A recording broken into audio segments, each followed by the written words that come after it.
servants here gathered together in thy name, do most humbly beseech thee to send down thy heavenly wisdom from above, to direct and guide us in all our transactions.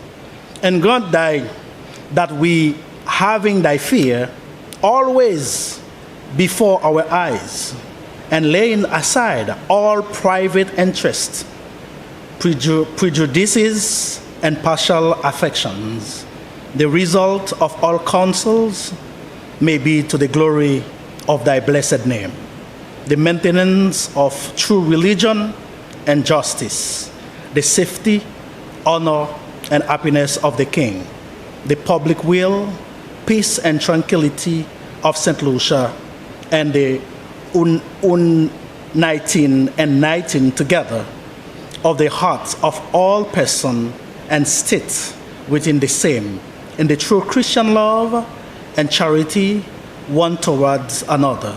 Through Jesus' name, our Lord. Amen. The grace of our Lord Jesus Christ, and the love of God, and the fellowship of the Holy Spirit be with us all evermore. Amen.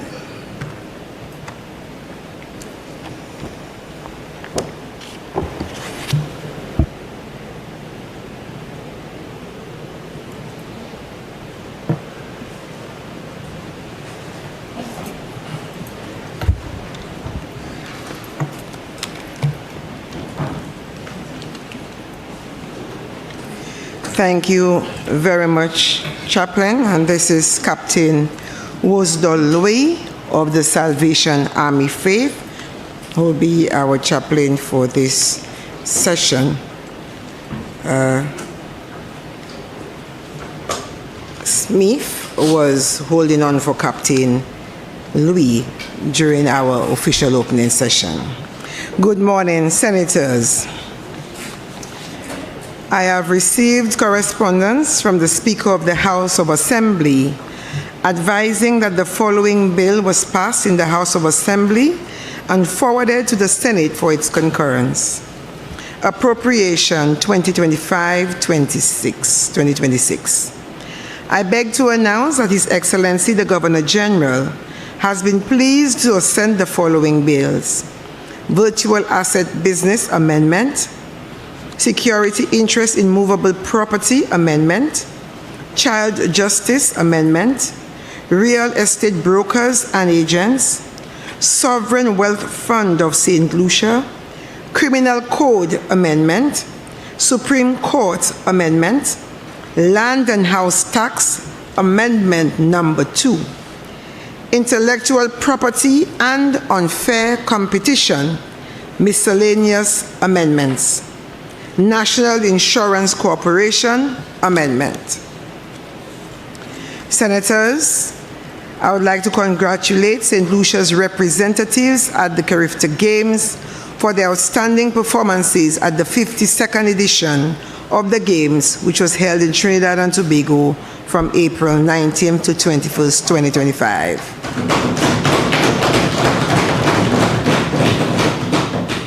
In the swimming, Sophia Parks, a standout performer who claimed 8 medals across a variety of events, including 4 gold, 2 silver, and 2 bronze. With a total of 65 points, she earned the title of 11 to 12 girls age group champion, a testament to her remarkable consistency and versatility throughout the championship. In the 15 to 17 boys, Antoine Destang secured a silver and 2 bronze medals. Again, 15 to 17 boys, Tristan Dorville, who won 3 bronze medals. Carrick Charles and Ethan Hazel also played key roles in the team's success, contributing to bronze medals in the relay. A number of others participated in the swimming events and got their personal best, and in some cases, new records for St. Lucia. We also congratulate track star J.D. Emmanuel, who clinched 2 gold medals in the 100 and 200 meters. J.D. surged to victory in the girls under 17 events, becoming the first St. Lucian athlete to medal in the sprints at this prestigious annual junior regional track and field meet.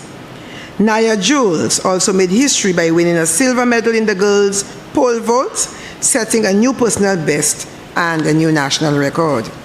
Destiny Snack opened St. Lucia's medal tally with a bronze in the under-17 girls high jump. We see a Laverne Spencer in the making. Once again, congratulations to all our young people for their representation, sterling representation that is, at Carifta Games. Still on sports, let me offer congratulations to our homeboy Kimani Melius, who set a new record for more runs in an innings. 129 runs not out in 51 balls at the SPL, St. Lucia Premier League Cricket, T20 being played locally. We also congratulate Miss Edith Petra Jeffrey Nelson, who was appointed King's Counsel in recognition of legal excellence. Together with the Women's Parliamentary Caucus of St. Lucia, we are proud to celebrate that appointment of Miss Petra Nelson as King's Counsel, a distinguished honor bestowed in recognition of her exemplary service, outstanding advocacy, and unwavering commitment to justice. Ms. Nelson is one of 2 female counsels in St. Lucia to be elevated to the rank of King's Counsel, the other being Ms. Renee St. Rose. We congratulate both of them. This morning, I want to personally welcome the family members of our Deputy President, Senator Dill Lee. His mom is here with us, Ms. Lucia Lee, and his dear wife, Mrs. Jasmine Lee. Welcome, both of you. It's always pleasing to welcome family members. Statements by parliamentary secretaries. Papers to be laid. Honorable Leader of Government Business. Thank you, Madam President, and good morning to all my colleagues.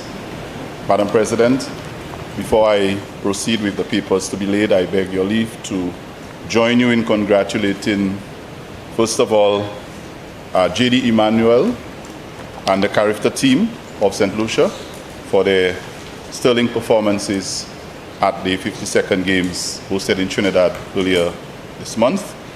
As you know, I'm a Southerner, and when I hear the performances of people like JD, I feel even more honored.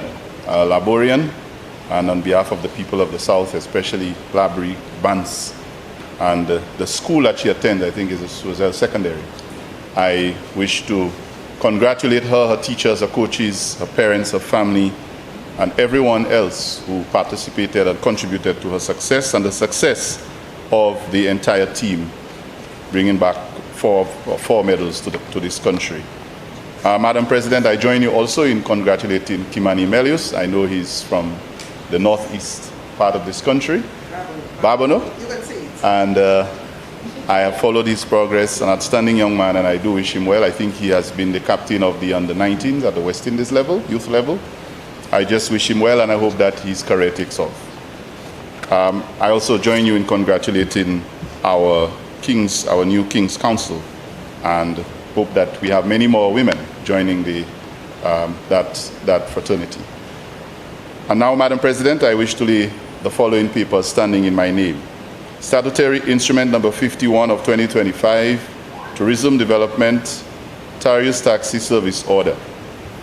Statutory Instrument Number 52 of 2025, Fiscal Incentives, Prince Richie Bakery Order. Statutory Instrument Number 53 of 2025, Shipping, Caribbean Cargo Ship Survey and Construction Regulations. Statutory Instrument Number 54 of 2025, Standards Appointment of Director of the St. Lucia Bureau of Standards Notice. Statutory Instrument Number 55 of 2025, Eastern Caribbean Supreme Court Judicial Officers Pension Regulations. Statutory Instrument Number 56 of 2025, Fiscal Incentives. Tolene Manufacturers and Engineering Consulates Limited Order. Statutory Instrument Number 57 of 2025, Fiscal Incentives, Stone Culture Limited Order. Statutory Instrument Number 58 of 2025, Price Control Amendment Number 5 Order. Salutary Instrument Number 59 of 2025. Excise Tax Amendment of Schedule 1 Number 5 Order. Salutary Instrument Number 60 of 2025. Real Estate Brokers and Agents Act Suspension Regulations. Salutary Instrument Number 61 of 2025. Alien Landholding License Exemption Brenda Francis Thomas Order. Salutary Instrument Number 62 of 2025. Alien Landholding License Exemption Denise Antoinette Waite Order. Salutary Instrument Number 63 of 2025. Alien Landholding License Exemption Katie Ann Sharifa Spencer Bikar Order. Salutary Instrument Number 64 of 2025. Alien Landholders License Exemption Christy Gail Thompson Order. Salutary Instrument Number 65 of 2025. Alien Landholding License Lydia Antoinette Osborne Order. Salutary Instrument Number 66 of 2025. Alien Landholding License Exemption Yuri Juan Ronald Saunders Order. Salutary Instrument Number 67 of 2025. St. Lucia Parliament Proclamation Proroguing Parliament. Salutary Instrument Number 68 of 2025. St. Lucia Parliament Appointment of Session of Parliament. Invest St. Lucia Annual Report 2023-2024. Estimates of Revenue and Expenditure 2025-2026. Social and Economic Review 2024.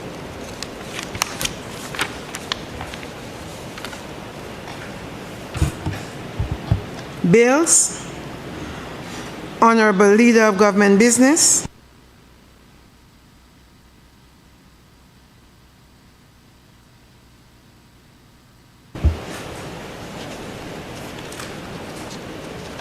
Madam President, I beg to present for first reading a bill shortly entitled Appropriation 2025-2026.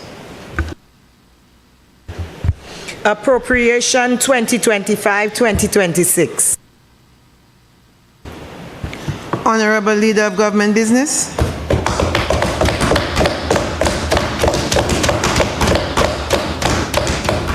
While I welcome the applause, Madam President, I beg to move for the suspension of Standing Order Number 49-2 to enable the bill to go through its remaining stages at this sitting.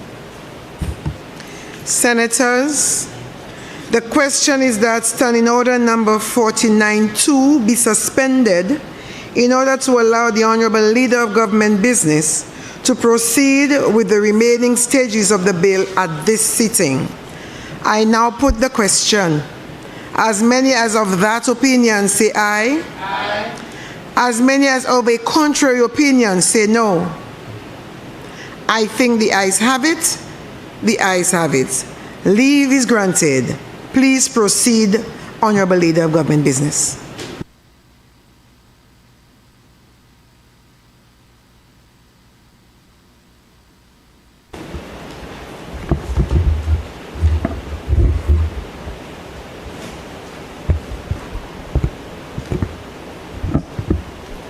Thank you again, Madam President, and thank you to my colleagues. I got 2 rounds of applause, so I know they are anticipating quite a lot, and so I intend to deliver.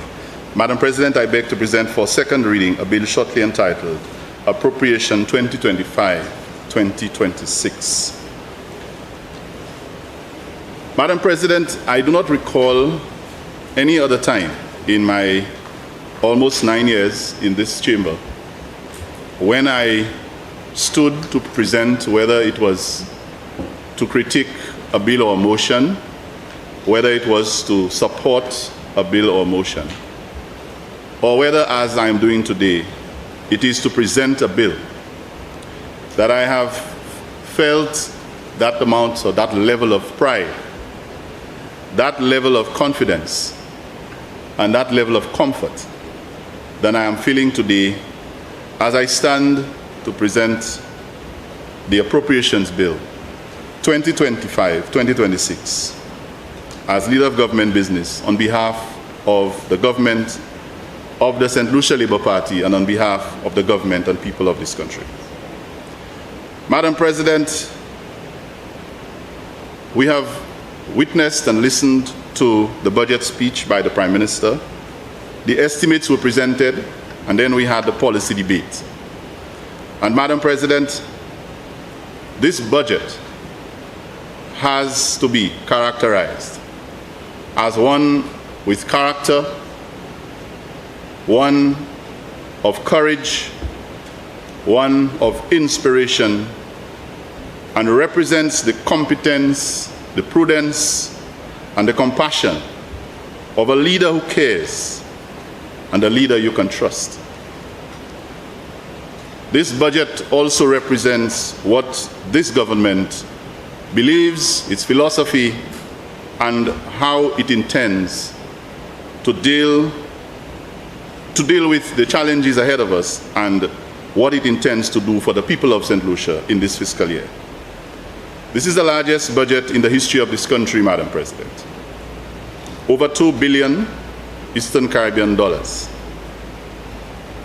And I recall a member of the opposition, the member for Soisel Saltibus, being so impressed that he didn't want to say, I support the budget, but he characterized it as he thought it was so good that it was an AI budget. He thought that only AI could have generated that type of quality. So I thank him and the opposition for that. In fact, Madam President, it was the first time that an opposition had so much difficulty in trying to find what it is in the budget that they could have opposed. But I guess it is their role, and I respect their right to do so.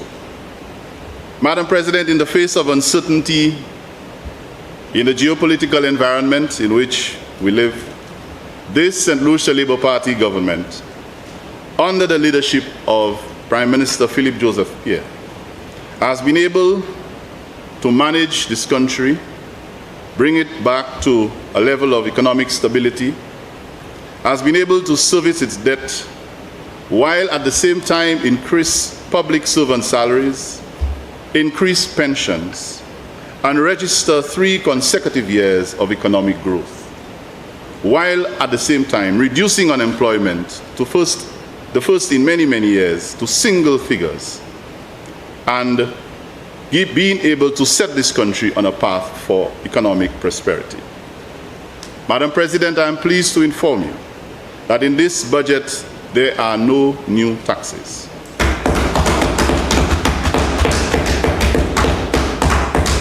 If I may add, at this time, St. Lucia remains one of the lowest tax jurisdictions in this region.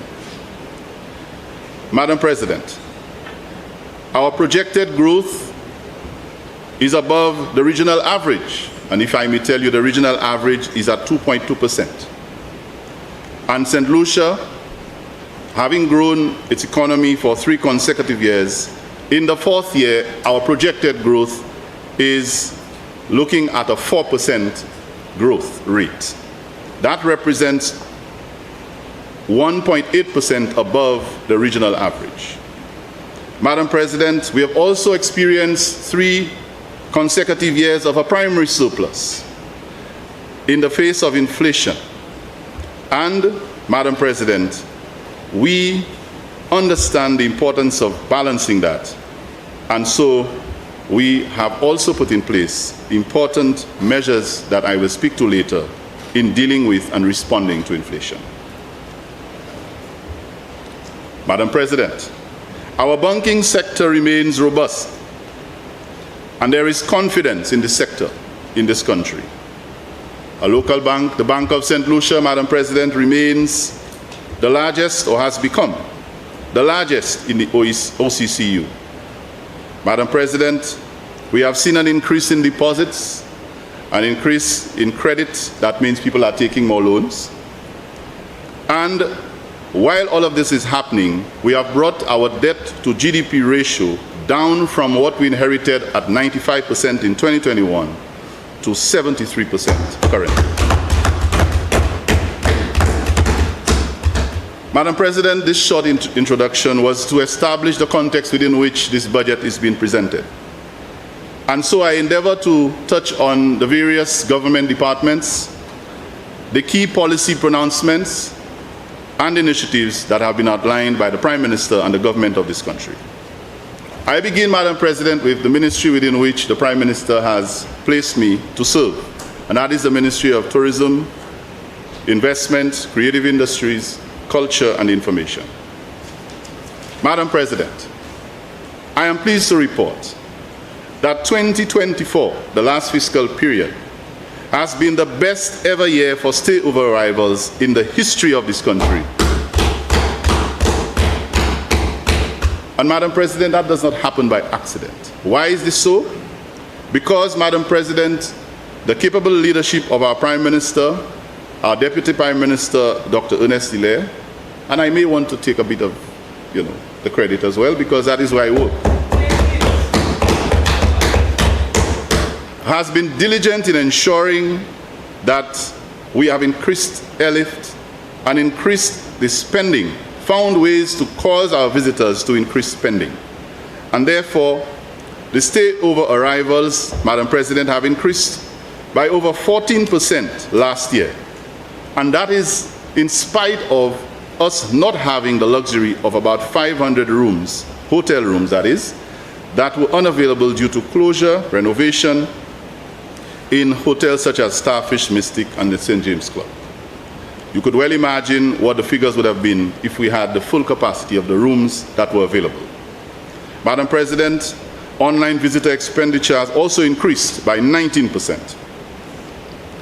Madam President, there has been a total from the previous expenditure by online figures from 2.6 billion in 2019, that is pre-COVID, and listen to this, Madam President, to last year, 3.6 billion. That is on online expenditure. That is an increase of $1 billion. Madam President, I am quoting that, and I'm taking that from a reliable source, the Social and Economic Review. Cruise arrivals have increased in this country, and I want to say that that trend is going to continue as we execute and we deal with the GPH investment that has caused quite a lot of discussion in this country. Madam President, in 2008, I want to remind this country that a previous government under a Prime Minister who is now the leader of opposition tried to do what we're doing with GPH with a different investor. At the time, it was Carnival Cruises and Royal Caribbean. But the result that we saw was nothing like what we have been able to do. And so I look forward to the benefits of that investment in tourism very soon. Our marketing efforts, Madam President, through events such as the Jazz Festival, and we have just started off. I can tell you, I went to Jazz en Viège in Micoud on Sunday, and I think we have found a viable option to Pigeon Island, Madam President. The setting, the ambience, the attendance, the vibe is excellent. And I want to credit that to our community tourism initiatives that have a basic objective of making sure that there is greater participation and greater yield for the communities and for the average St. Lucian in the industry. So I want to congratulate all the communities that are going to host community jazz.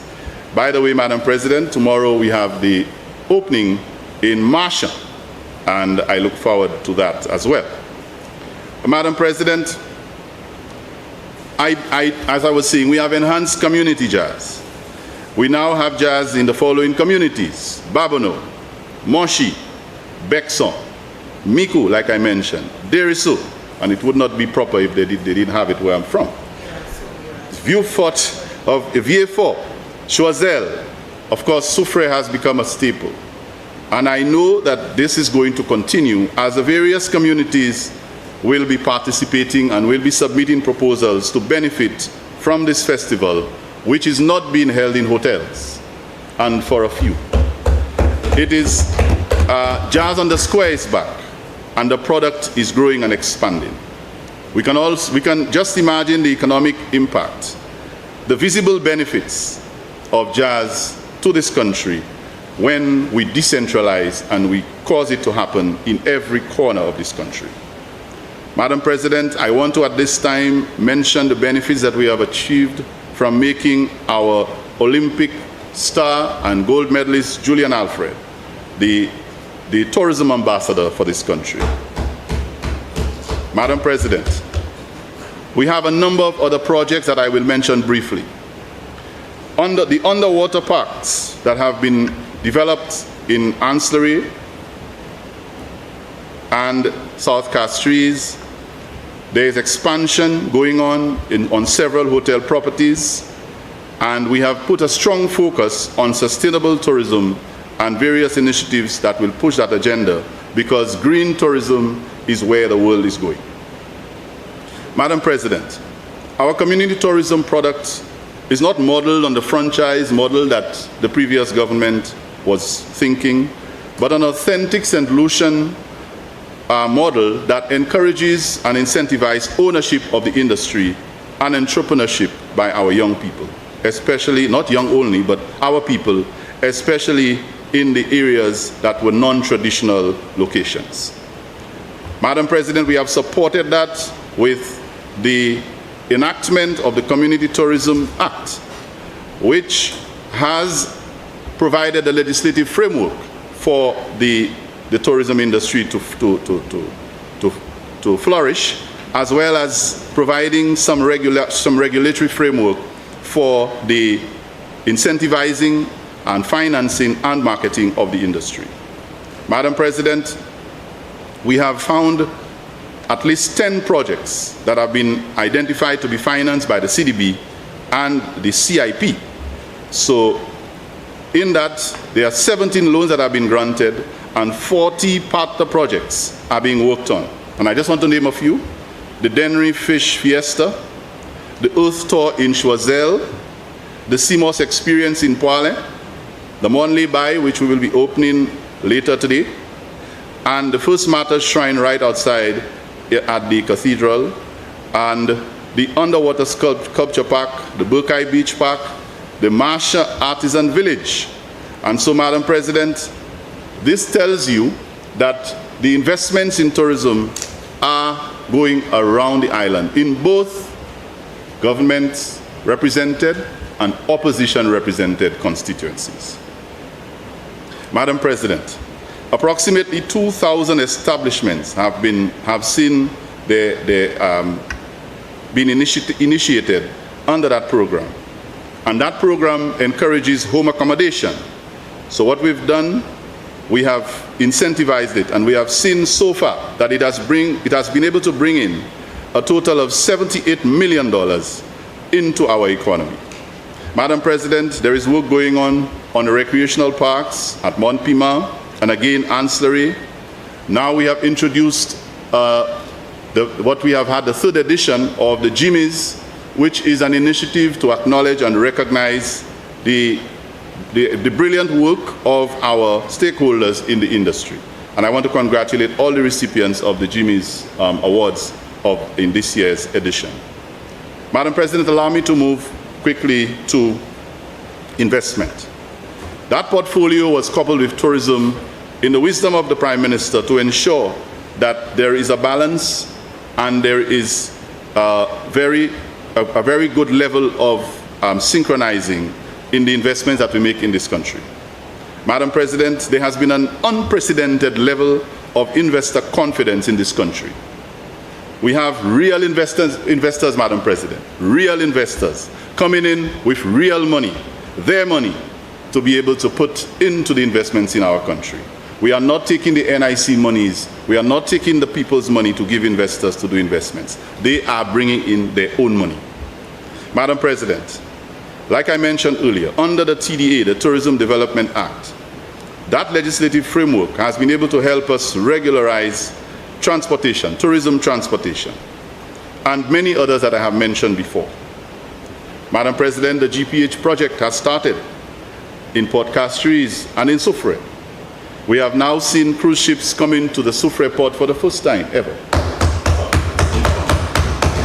And when I say the first time ever, I'm not saying that a cruise ship has never arrived, but I'm saying that on a given day, and let me correct that quickly before I get jumped on a given day we had as many as 3 cruise ships in Port Soufriere, and that I can say has never happened before. But I'll leave that to someone from Soufriere who will obviously enhance that presentation when he decides to challenge it. Madam President, part of the investment does not exclude the West Coast.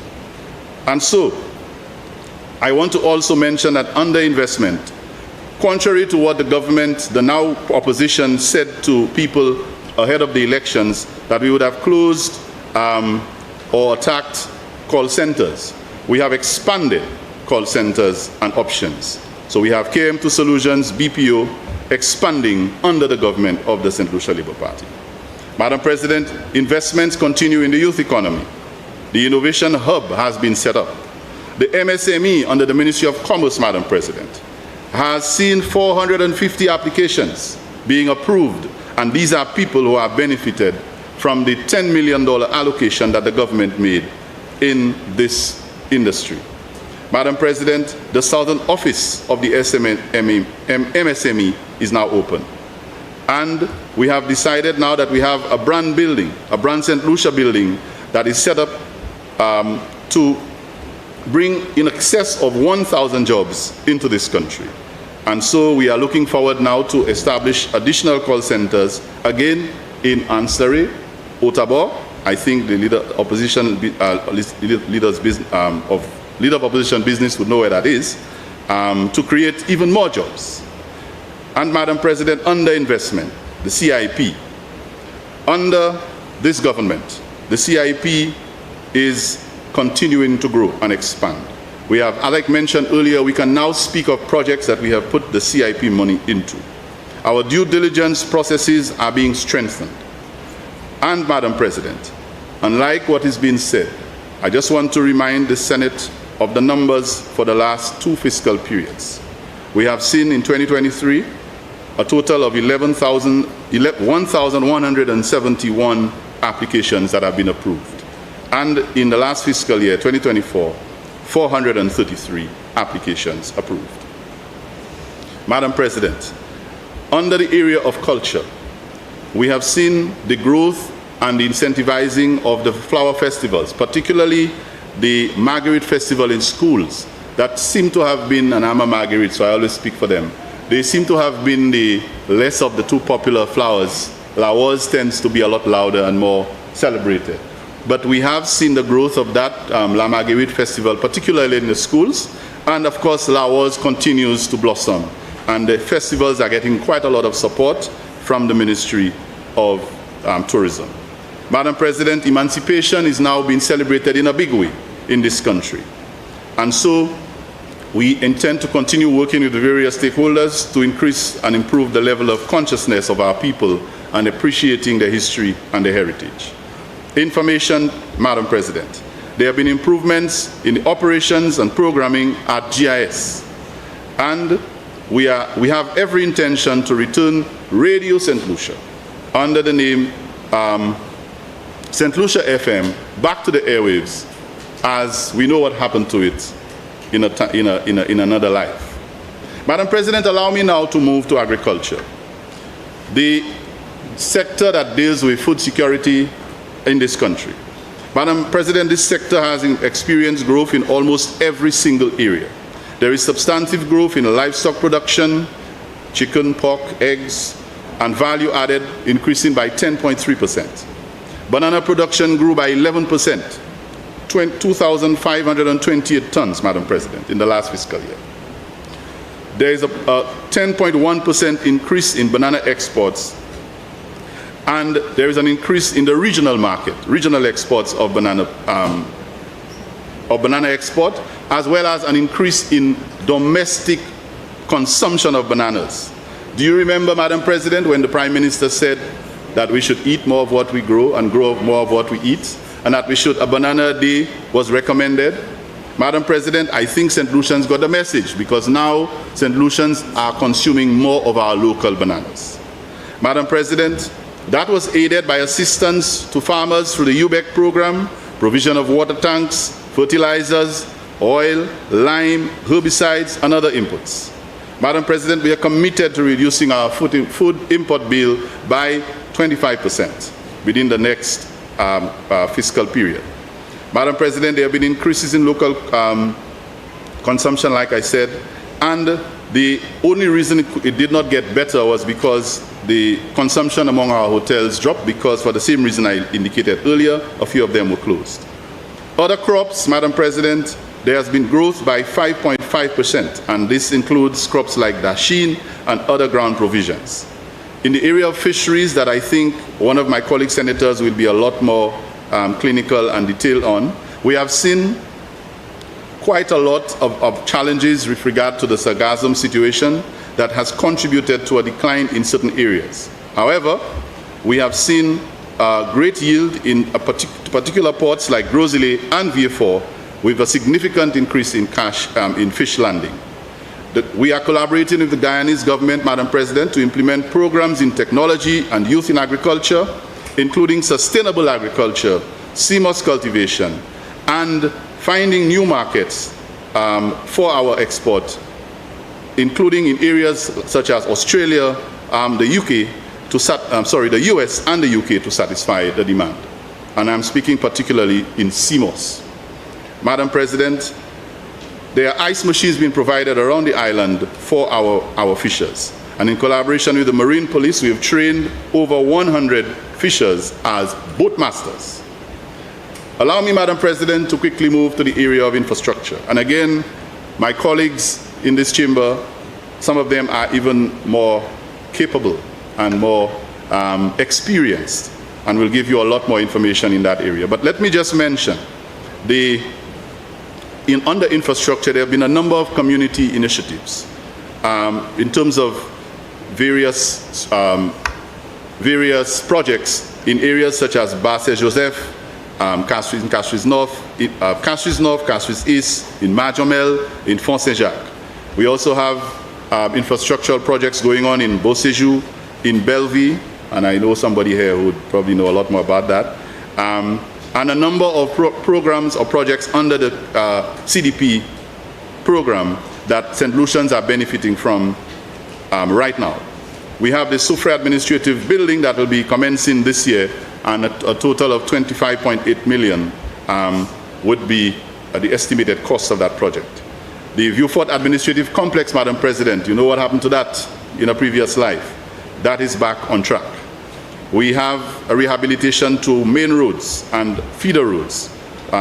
We have roads to be dealt with in Canals, Vigier, the St. Marie Road in Micoud North, and a number of others that I think will be expounded on later.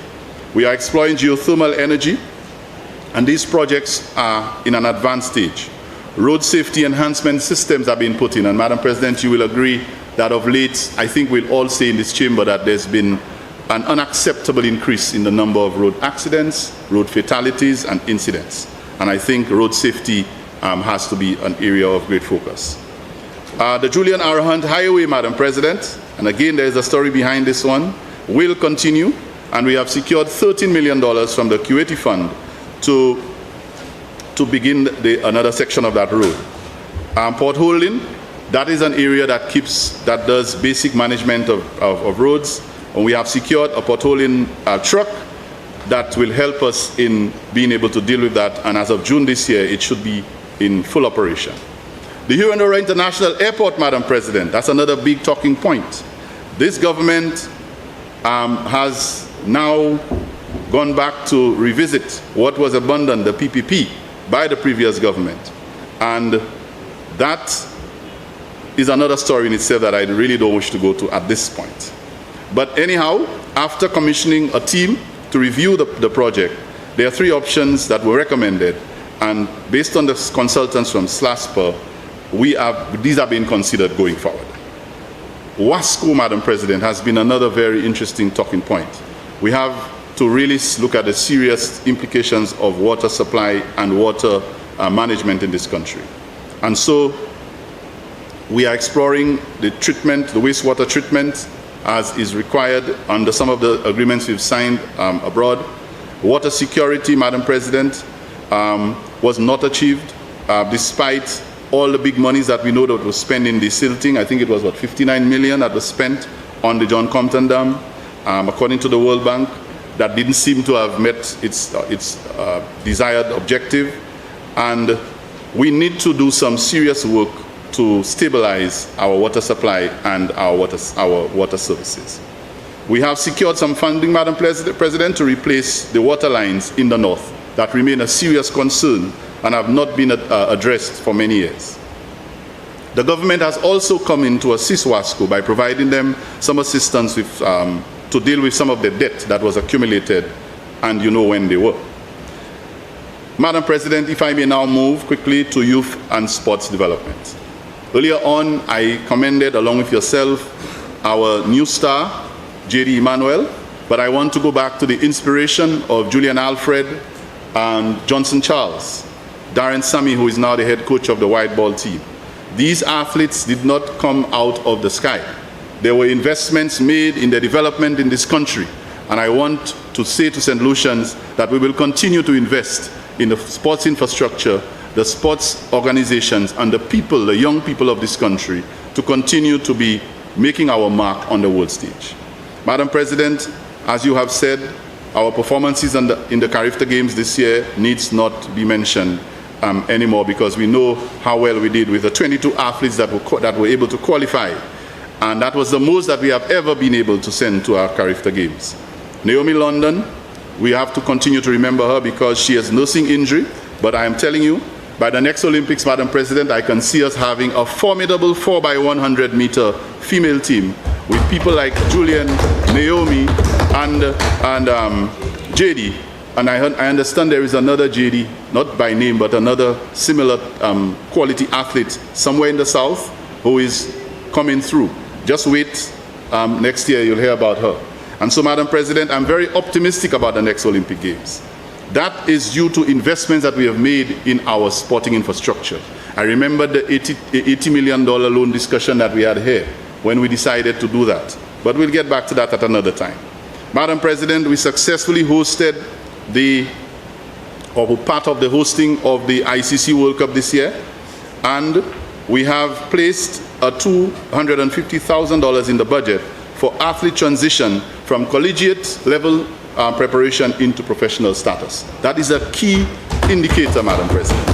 Very important, because a lot of our youngsters, they do well at school, they have good times at junior level, but there is a gap where they cannot transition into senior and professional level, and that's where we lose them, and that's where the rest of the world leaves us behind. So we are investing in that to bridge that gap and to ensure that our young athletes, when they can beat their colleagues at 15 and 16, that they can continue to beat them when they become pros. Madam President, we successfully hosted the CPL, the Caribbean Premier League, and as you know, under this government, we seem to be winning everything. Everything. The St. Lucia Kings finally were able to win.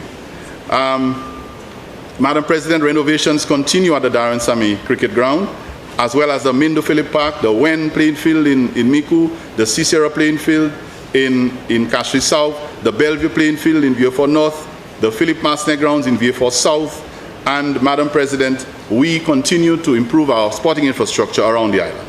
Semi-professional football has been introduced, and we have seen the success of that event. Now our young people are more excited than ever about playing football. We intend, Madam President, to introduce a semi-professional cricket league to do the very same and to achieve the very same objective. The High Performance Center for Cricket has been doing quite well and is helping to bridge that gap that I mentioned earlier. And a number of our youth cricketers are now breaking into either the West Indies youth team, both at female and male level. And they are receiving a stipend of $1,500 a month to assist them in the event that they are not employed and they are unable to meet their basic expenses.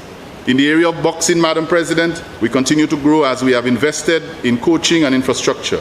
And I want to commend the Cuban coach and Mr. David Christopher for their hard work in ensuring that at the last OECS competition, we had tremendous success. And I want to mention a young man by the name of Kyle Edward, who is from Blanchard Deriso, who was a young man who was in a lot of trouble with his life early, and now is a successful member and a medal winner at the last boxing championships. By the way, he's also coaching at one of the schools in the South. So he has turned his life around because this government has given him opportunity for him to grow. Madam President, the OECS volleyball competition again, Madam President, champions of OECS volleyball once again. Madam President, we have now invested in non-traditional sports like chess and motorsport, and you'll hear a lot more about that later. Youth development, Madam President, our government has made it deliberate that we invest in our young people. And we have been able to create opportunities through the youth economy and other agencies to help our young people acquire wealth and become owners of businesses in this country, not working for other people only. 928 youth, Madam President, have received training under that initiative. 81 received mentorship, and over $6 billion has been spent on that initiative. If I may move, Madam President, to the area of public service and labor. We have now advanced the development on the commissioning of the government central data system. The Digital Innovation Program is on stream. We are working assiduously on cybersecurity legislation and an innovation hub. Madam President, DigiGov is being worked with, and we have at the moment 45 different government services that are available to a total of 26,000 users of DigiGov. Madam President, the GINet service is also in its advanced stage to improve the quality and the efficiency of our government operations. We are upgrading the tax system in this country, Madam President, and I'm sure that everyone in this chamber can speak of transformative and unprecedented tax breaks and tax initiatives that have been taken to assist. Now, I know a member in this chamber who has his own views on how we should deal with the tax reform, but I'll leave that alone for now. But I say to this chamber that while we have been reviewing our approach, we believe that the taxation regime in this country requires constant review and constant improvement. Madam President, we are moving towards a paperless system for customs and the new forms of administration of tax. And I believe that this will also help us as we try to review the various programs. The Labor Act is being reviewed, Madam President, and now don't forget we have introduced the minimum wage in this country. Nobody in this country will be working for less than $6.52 per hour. That has happened, and this is unprecedented. If I may move, Madam President, to the area of commerce. The MSME is one of the initiatives that has found favor among our people. The Regulated Substances Authority, the RSA, is in place and has drafted the Cannabis and Industrial Hemp Bill. Madam President, that agency is ensuring that standards are being placed to protect the persons who receive that treatment from radiation when doing x-rays, and that is very important to protect the health of our people. And so that standard is being realized through the Ministry of Commerce. We will see the service charge being removed as of June. So that is an initiative that I think will be very interesting. We have decided that we're going to continue to remove and give breaks on the VAT exemptions. So we are going to be removing VAT on certain food items, and I'm sure when we return to this Parliament with this, we will be given the details. The importation of meat, we are considering other sources, given the situation with inflation, where we may be able to get cheaper or better deals for our dollar. The free zone area in the South, Madam President, is being developed. We have renewable energy projects valued at about $500,000 investment in renewable energy going on to reduce the cost of electricity. Our goal is to reduce it by up to 90%. And because we know that one of the key drivers of one of the key problems is whenever the cost of electricity is increased, it affects many other things. Madam President, we also want to expand that site, to increase the rental space to provide a revenue for the project. Madam President, with the initiated development of the Port of Vieux Fort, there is a lot of promise there. And we are looking to ensure that there is consumer protection by legislating legislating of the regulating competition or the regulations of competition in that market. Madam President, that Consumer Protection Act is necessary because we do not want unfair monopolies developing in this country. We have decided to put in a task force, Madam President, to address anticipated inflation based on what is going on beyond our borders. We know there is a new president in a particular country. We have heard of all the tariffs, and we are not waiting for it to hit us. We are in an advanced stage in terms of proactive measures to decide how we are going to cushion that in the benefit and interest of our people. We are going to consider price control regulations to protect consumers on some of the products, and efforts to strengthen our consumer education so that our people will make better decisions. In the area of manufacturing, Madam President, that has increased in most sectors, and that is due to the positive impact of tourism and construction on the sector. And there, we have seen an expansion, Madam President, of 22.4% in that section. If I may move, Madam President, to the area of citizen security. We'll all agree that we have had concerns with the level of violence, especially gun-related crime in this country. And so this government has collaborated with other countries on intelligence. There's a new commissioner in place with a mandate to reduce crime and a particularly gang-related crime. Madam President, we have provided the police and the authorities with resources that they need. 221 new police officers have been recruited. By the end of 2025, we want to be able to increase that, and we have also included 68 rangers. The Halls of Justice, Madam President, right across there is being built, and we have dealt with all of the discussion about where it should be and who doesn't want it. We have not fought with anyone. We have just listened, and we have adjusted our plans. Madam President, we are strengthening the judiciary. The new police headquarters in the city of Castries, Madam President, complemented by the northern headquarters in Grosile, and the rehabilitation of the Beaufort police station. There is training ongoing, Madam President, and to be introduced in cyber security. 125 young people, Madam President, will be trained under that program and creating jobs, of course, and careers in conjunction with the Ministry of Education and the youth economy.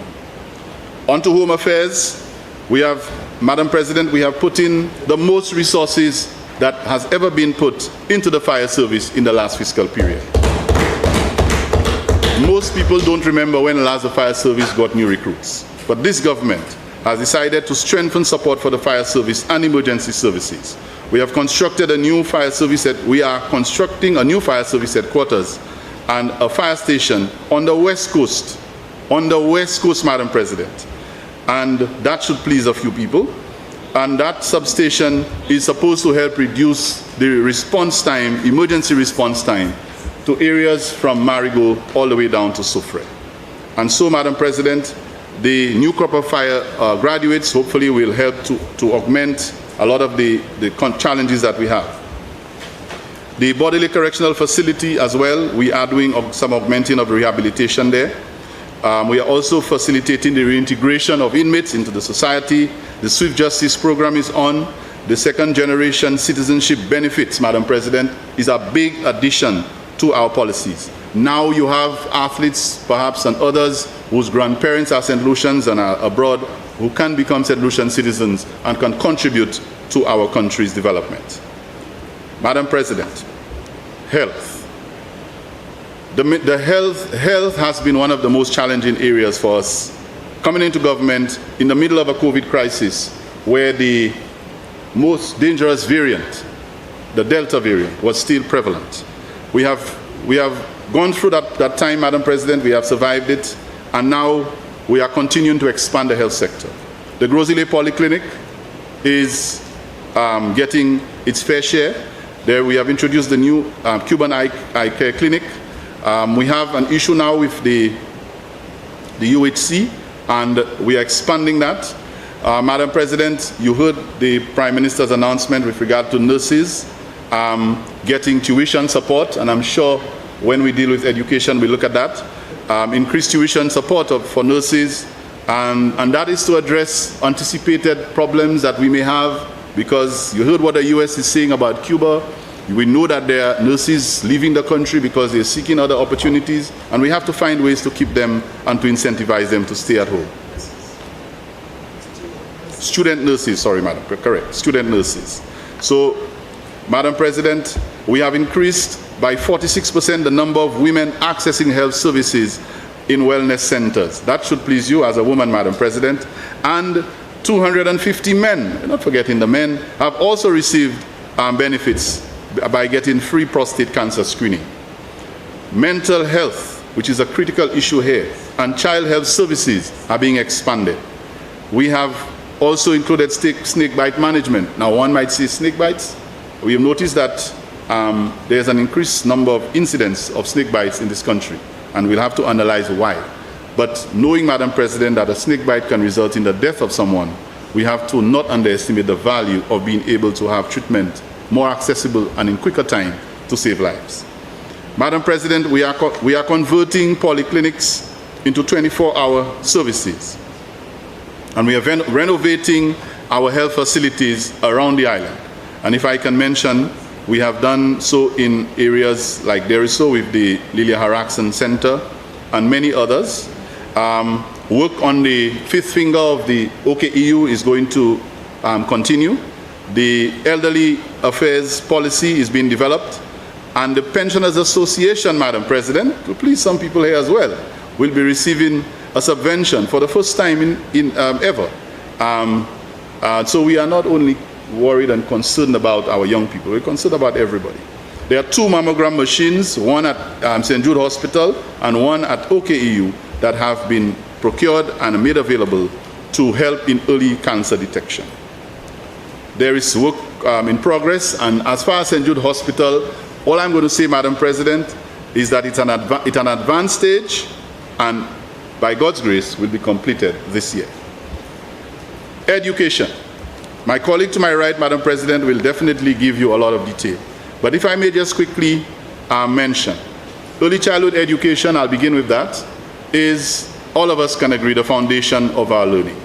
And this government has been investing in early childhood education and will continue to do so.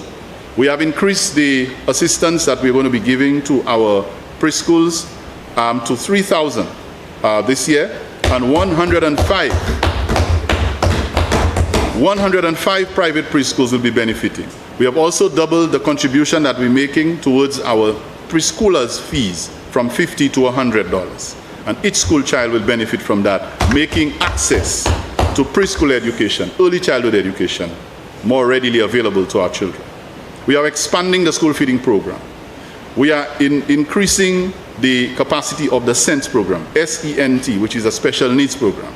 I will not give too much detail. I have people there who are very involved and will tell you more. Madam President, the construction of schools in Entripo, rehabilitation works on Sir Arthur Lewis Community College, construction in Dennery North. I see Dennery North to my left. In Entripo, Dennery North, Beaufort North, 142 school plants. 142 school plants, Madam President, have been rehabilitated under this government, and we did not spend $10 million like a former minister said she received. And as a principal at the time, I don't even want to say what the state of my school was. And it was in her constituents. But leave that alone. Madam President, we have increased the subvention, as I said, to preschoolers, and we have 4 TVET schools that have been established. Just to mention where they are, just their names or what they used to be, but I'm sure my colleague there will tell you more. Former John Odlum, former Grand Riviere, former Angers and PI. There's a greater emphasis on TVET education, and we have decided to increase the number of CSEC subjects that we're going to pay. That again will be expanded on. I want to take the opportunity to thank Lady Janice, who was assisting us and still does in that regard, and what we're doing is complementing and improving on that. The 1 university graduate per child, Madam President, continues to be a big benefit for our country and our children. There's a $10 million injection into tertiary education, and over 2,000 students have benefited. There is support, Madam President, like I mentioned, for the nursing students. I think all of us know that, and I'm sure somebody else will probably give you more detail, where we're increasing the the contribution to nurses, year 1, 2,500, right? Year 2, 2,500. Year 3, 5,000. And year 4, $10,000. This is telling our nurses, our nursing students, that we are serious and concerned about your education and your advancement, and we want to make sure that once you start, as long as you do your work, you don't have to be overly concerned about being able to pay for your fees. Madam President, teachers, teachers, key part of our public service, and we have a number of ex-teachers here. We know that on top of the TMA of $1,400, they have received their salary increase. They are receiving unprecedented levels of support. And that is going to continue. And I think one of the happiest groups of people in this country right now under this government is teachers. Sometimes I wonder why I left. I should have been there. Madam President, temporary teachers will now be receiving August salary. And I know we can have a long discussion about the implications of that. Over 7,000 laptops have been given to our children. Over 7,000. And there's this e-books argument that I just do not want to go into this morning. It will not be wise in terms of the use of my time. I'll let my colleague deal with that. Madam President, culturally relevant content is the only thing I'll say about laptops versus e-books. The government, Madam President, has now reintroduced principal's assistance. We have brought the Creole language into the curriculum, which is something we promised to do. And there is wisdom in that. Some people, because they can't speak Creole, they don't think it's important. Creole est important et puis nous avons mis à l'école pour toute maman ici ici. Ça apprend et puis qu'à jouer éduquer à Creole. Madam President, over $12 million have been allocated for school plans. Sustainable development is getting its fair treatment. The way the world is going, global warming, climate change is with us. And so climate financing and resilience is important. And we have collaborated with the Ministry of Economic Development to improve and develop a climate resilient housing program under the Green Climate Fund that is going to be financed through the UBEC. Madam President, we have established a sovereign wealth fund, and we were here a previous sitting to debate that fund, and we heard all kinds of things from the opposition. But I want to tell you that this fund is part of the sustainable development agenda of this government. And it is going to support climate resilience, mitigation, adaptation. The Prime Minister has seen it fit from the CIP that some people don't seem to like, or some people have issues with. $5 million from the CIP has been pledged as the first installment into the Sovereign Wealth Fund. Climate smart fishing programs have been introduced for young people, and disaster risk management as well. There's a $20 million being made available for recovery efforts. The solid waste management, Madam President, there is some work going on there. I don't want to go into the incinerators discussion because that's another one, but we are working assiduously towards addressing that problem under the UBEC program to have us first to stop having garbage being transported from UFO to Deglo on a daily basis. Madam President, I want to now move to the Community Development Program, the CDP. We heard what happened some time ago when parliamentarians were receiving CDP and what had to happen. But I must tell you, Madam President, under this government, we want to thank the Taiwanese government for their contribution. We have to do that. But I must tell you, Madam President, all 17 elected MPs under this government are receiving allocations for their city. All 17. And that is important. That is critical. I want to mention, Madam President, one of the programs that is really benefiting through that CDP is the social aspect of it. It's not only about footpaths, drains, roads, and infrastructure. There are hundreds and even thousands of interventions that are being made through the social component to impact people's lives directly. And for that, I am extremely grateful. I even heard the member for Choiseul in another chamber saying that he wants a little more. That means he's getting. He tell me about Madam President, if they please. Land and housing and urban development. We have to go on a serious land rationalization program to ensure that St. Lucians have access to one of the most important bases for developing and having their own wealth, and that is land ownership. Under the land rationalization policy, 8,000 square feet of crown lands, persons who have spent, sorry, before I go to that, persons who have spent more than 30 years using or inhabiting or occupying crown lands will have an opportunity to own that land. And that, Madam President, under the HOPE program, is going to empower St. Lucians in a way that we've never imagined before. So, people out there, I must say to St. Lucians, si vous avez resté à l'été gouvernement, et qu'ils ont plus passé 30 l'année ou là, vous avez une chance pour joindre un morceau de terre qui n'est non assoui. Vous allez à la banque là et puis prendre l'eau pour vous échouer l'école. Vous allez à la banque là et puis servir pour faire caillou. And I can tell you that is going to change the lives of hundreds, thousands of families and people around this country.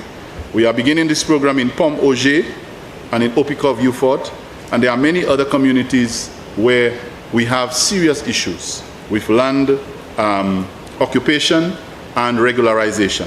I know the former member for Soufre Saltibus supported the initiative. Soufre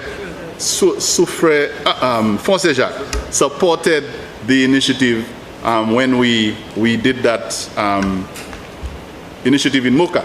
And so there'll be more of that happening in the interest of the people of all the constituencies in this country. Under equity and social development, Madam President, this Labour Party government can say without any fear or favor that we have developed and introduced the most social programs in the history of this country for the people of this country. An unprecedented level of support has been provided for our people because we understand, based on our philosophy, that social development is key in supporting economic development. So if you have economic development without social development, you ain't going very far. And so for the initiatives such as the SSDF, under the SSDF such as HOPE, the BNTF, and many other established agencies, we have been able to help to bring some relief to our people. The care center will be converted into a juvenile training center. We know of the plans for the former, the school at Cul-de-Sac, the George Charles Secondary, the Ministry of Persons with Disabilities was created under this government, and the minister has spoken of the tremendous assistance and support that has transformed the lives of some of the people in this country who had never been checked on because they have disabilities. Gender equality policy, Madam President, that will be developed, and that will be in an effort to eliminate all forms of discrimination against women. I know you're a strong woman advocate, and I'm sure that will please you and many others in this chamber that is a majority of women. External affairs, Madam President, very critical, especially now in the light of the existing policies of foreign governments that we cannot control. So our foreign policy has to be very, very clear. We respect the sovereignty of all nations, and that is our position as a government. We respect the right of all nations to govern and to have sovereignty over their country. And so that includes people of Cuba, the people of Taiwan, the people of Haiti, the people of Venezuela, the people of Guyana, and all our other neighbors. Those that have any disputes, we do not take sides, we do not get involved. We respect the right of every sovereign state to govern and to manage. And we will continue to maintain our relationship with our friends, while we respect the right of everybody else to do the same. So, Madam President, one statement that the Prime Minister made that I wish to repeat is that St. Lucia is prepared to accept, under the new regime that we have heard quite a few issues with deportees. St. Lucians, if you are being deported, you are sent home, we will accept you because you belong here, you are St. Lucian, and we will not reject you. It may be challenging for us to be able to deal with it, but as a country, we are, our philosophical position is that someone may have erred, they may have done wrong, or they may not have done wrong. And if they are being deported, St. Lucia will accept you. Let me wrap up, Madam President, by just mentioning some of the key promises that this government made and has kept in its tenure. We have kept our promise to convert our schools, 4 of our schools, into TVET schools. We have kept our promise on universal health care. We have kept our promise to introduce the SMME, $10 million. We have kept our promise to give public servants their back pay. We have kept our promise to introduce the youth economy.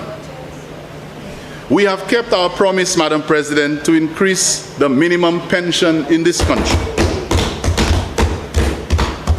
We have kept our promise to break ground and commence the GPH development. We have kept our promise to restore custody suites. We have kept our promise to augment the K9 unit. We have kept our promise to provide the police with all the resources that we are capable of. We have kept our promise for improving the Choiseul fishing port in an opposition constituency.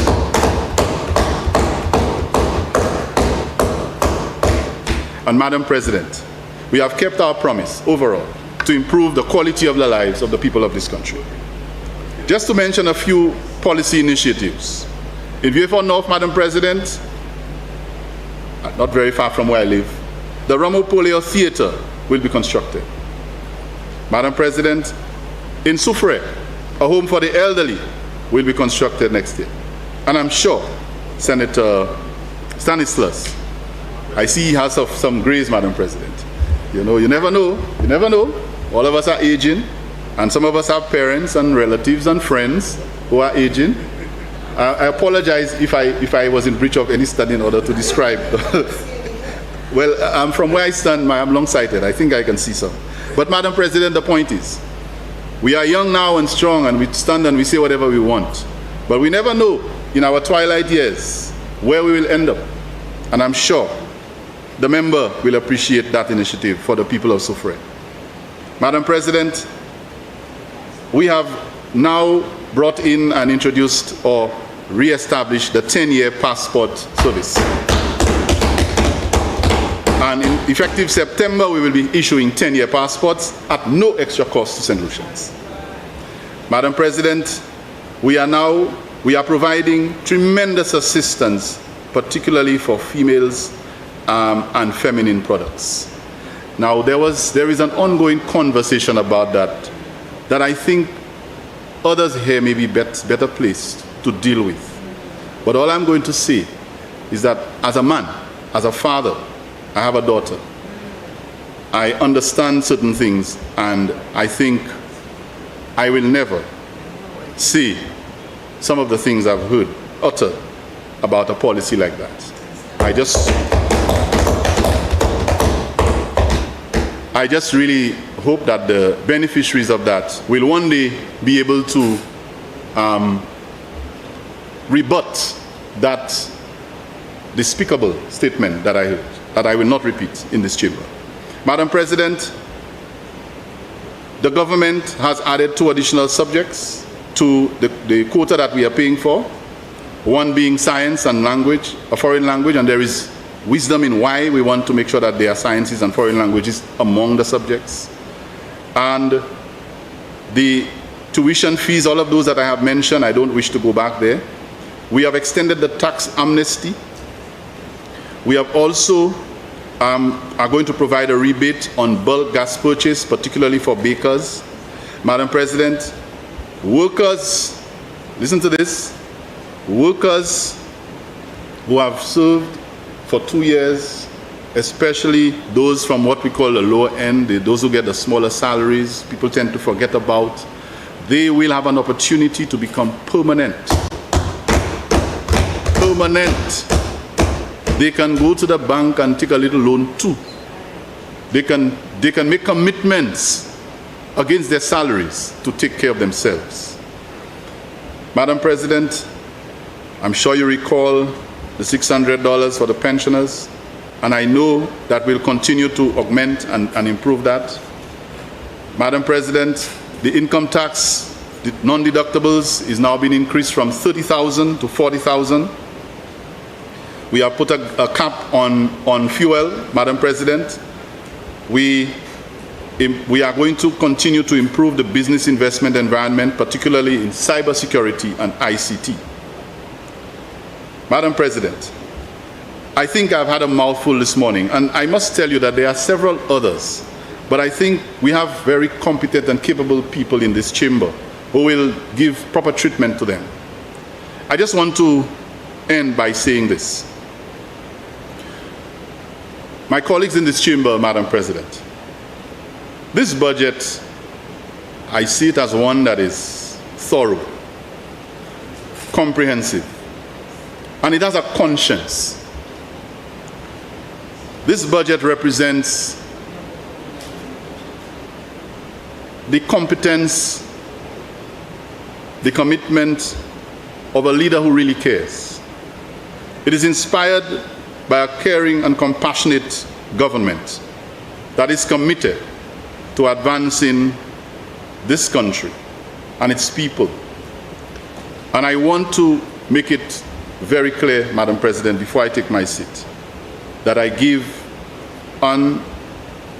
unequivocal or my full support to a budget that I have not seen matched in this country, not just because of the figures, but because of what it means and what it proposes to do for transforming and revolutionizing so many different sectors in this country and the lives of so many people. And it is on that basis that I give my full support to the Appropriations Bill 2025-2026. I thank you.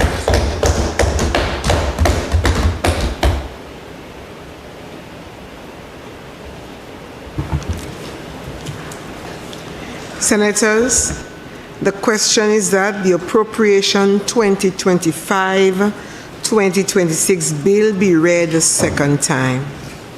Senator Fede.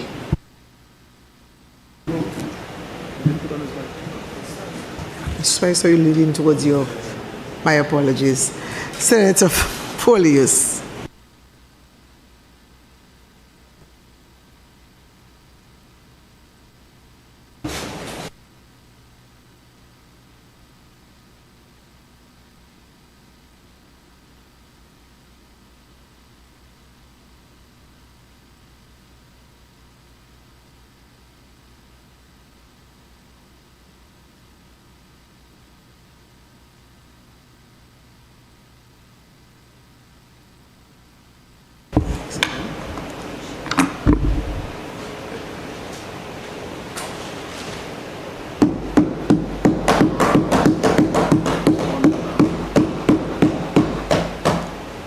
Thank you, Madam President. Madam President, I rise to give my submission on this appropriation bill 2025-2026. And I would like to focus, Madam President, on two critical areas of this St. Lucian economy: education and agriculture. Because, Madam President, if we don't invest properly in our people through quality and globally competitive education, Madam President, and if we don't support the farmers who feed us, who feed this nation, then all the political talk, Madam President, means absolutely nothing. So let me get the ball rolling, Madam President, by focusing on education. The 2025-2026 estimates of revenue and expenditure, Madam President, are filled with figures, projections, but they fail to answer the most pressing question: What do these numbers really mean for the average St. Lucian? So I'm not here today to debate figures or numbers, but to stand for the many students and families across St. Lucia, many of them who are more disenchanted with an education system that promises transformation, that promises opportunity, but delivers hope for some, we must admit, and frustration for others.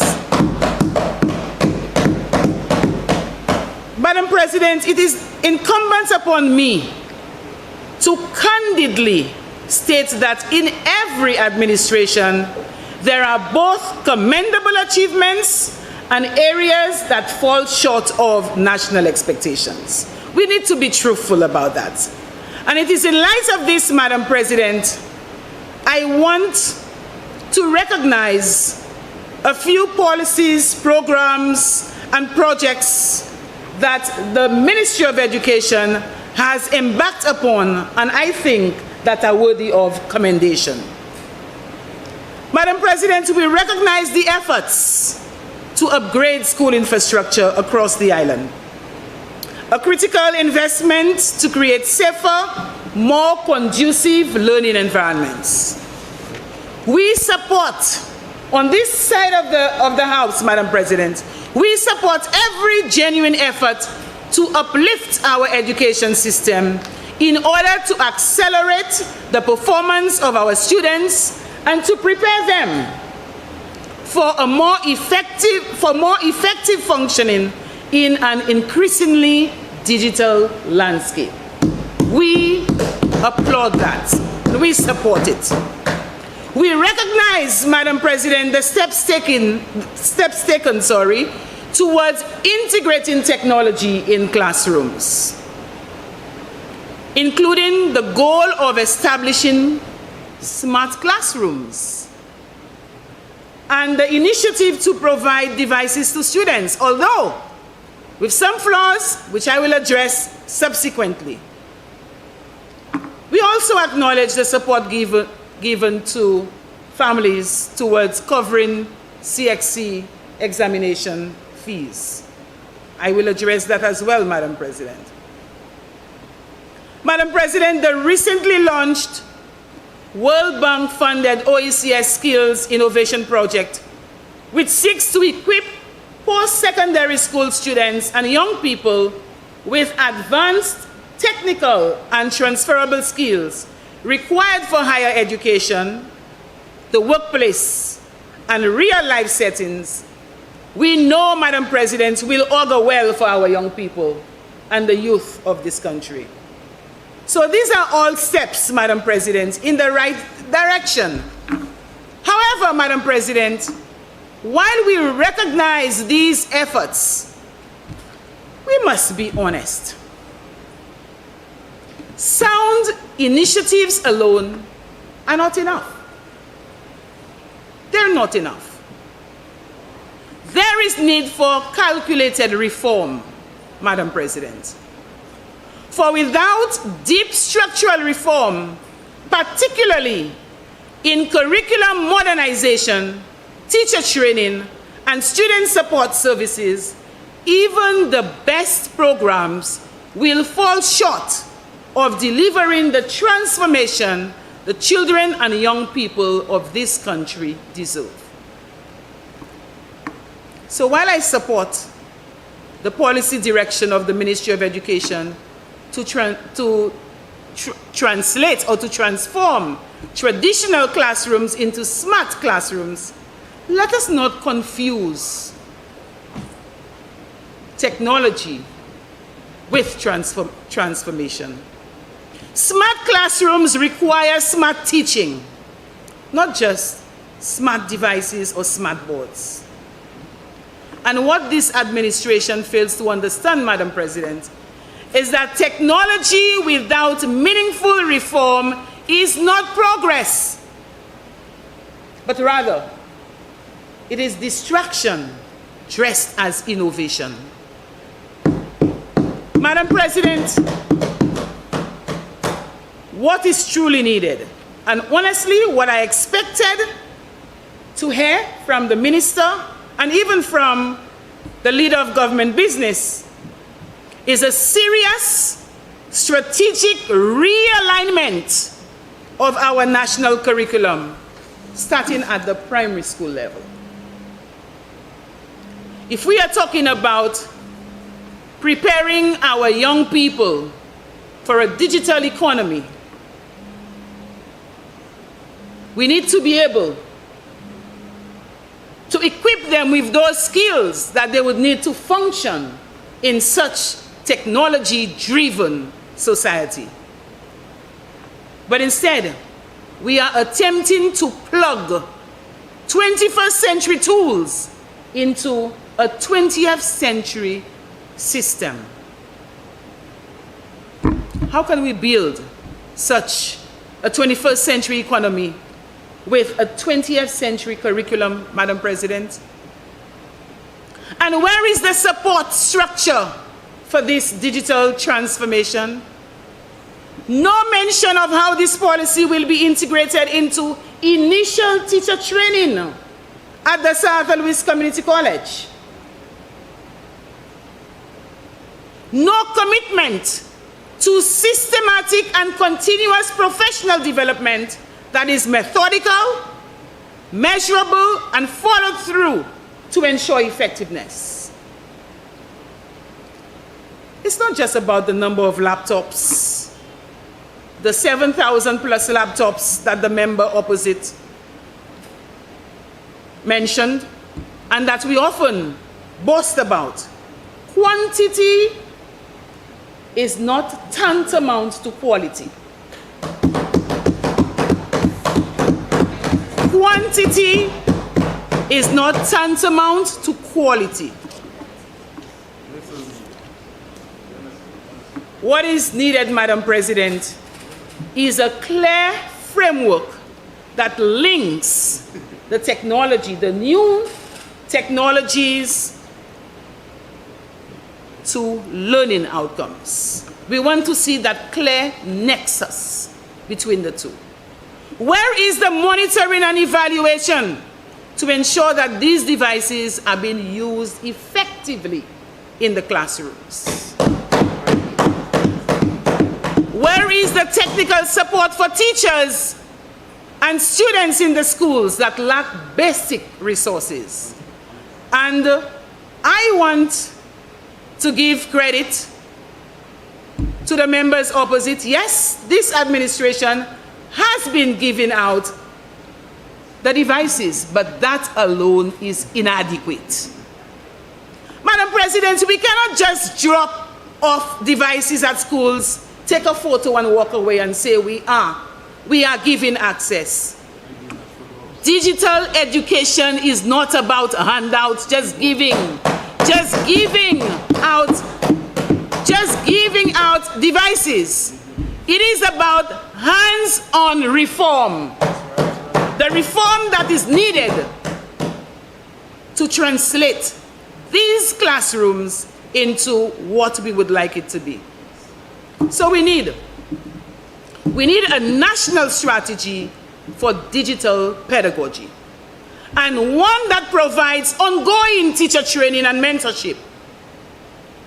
We need a national strategy that makes provisions for the integration of technology into a modernized, relevant curriculum. And above all, Madam President, we need a national strategy for digital pedagogy that gives a clear vision for how new technologies fit into this modernized, student-centered curriculum. Otherwise, we are just stuck in hardware in an outdated system and calling it progress. That's not what we want. This is not where we are going, and we should be going if we are really concerned about the quality of education that we offer to our students. And so, Madam President, while St. Lucia stumbles forward without a clear direction We see our Caribbean neighbors making wise, strategic moves. Madam President, I just want to draw on one example, just zero in on one example, and that's TNT, Trinidad and Tobago.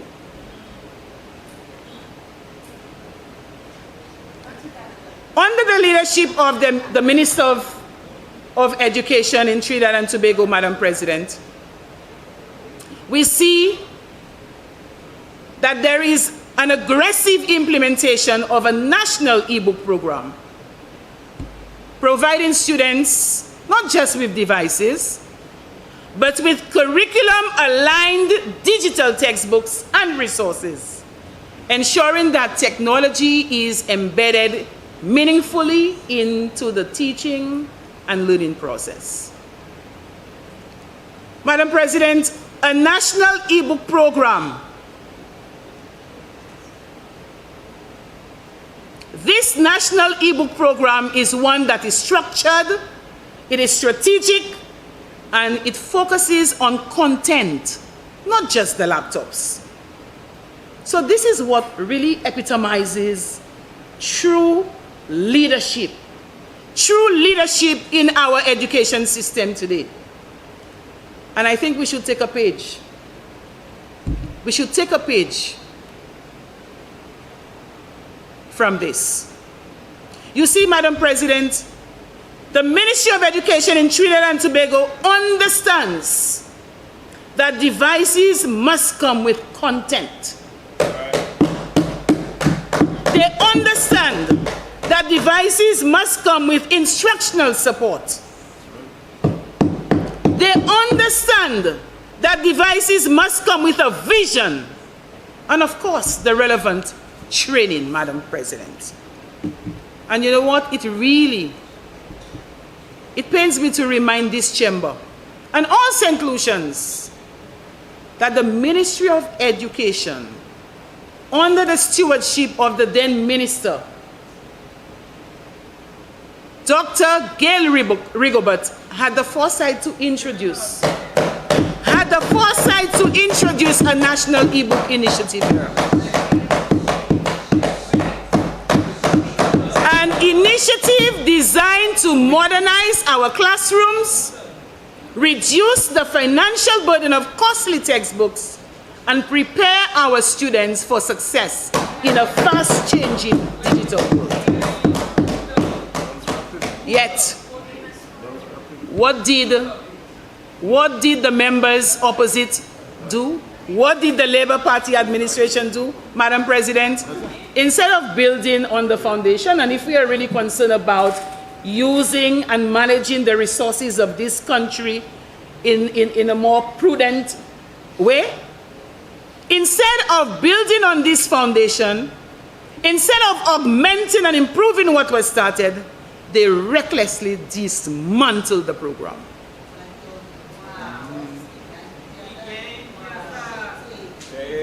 At the very moment when countries like Trinidad and Tobago are expanding their national e-book strategies, this Labour administration chose to abandon a proven path forward for our students and the education system.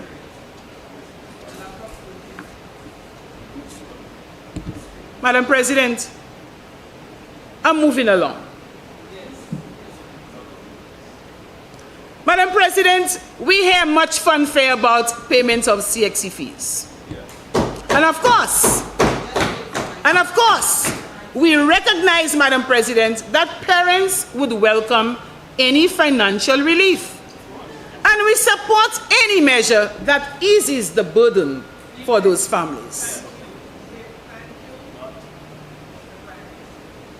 But I ask again, of what real benefit is paying exam fees if students are not properly prepared to succeed?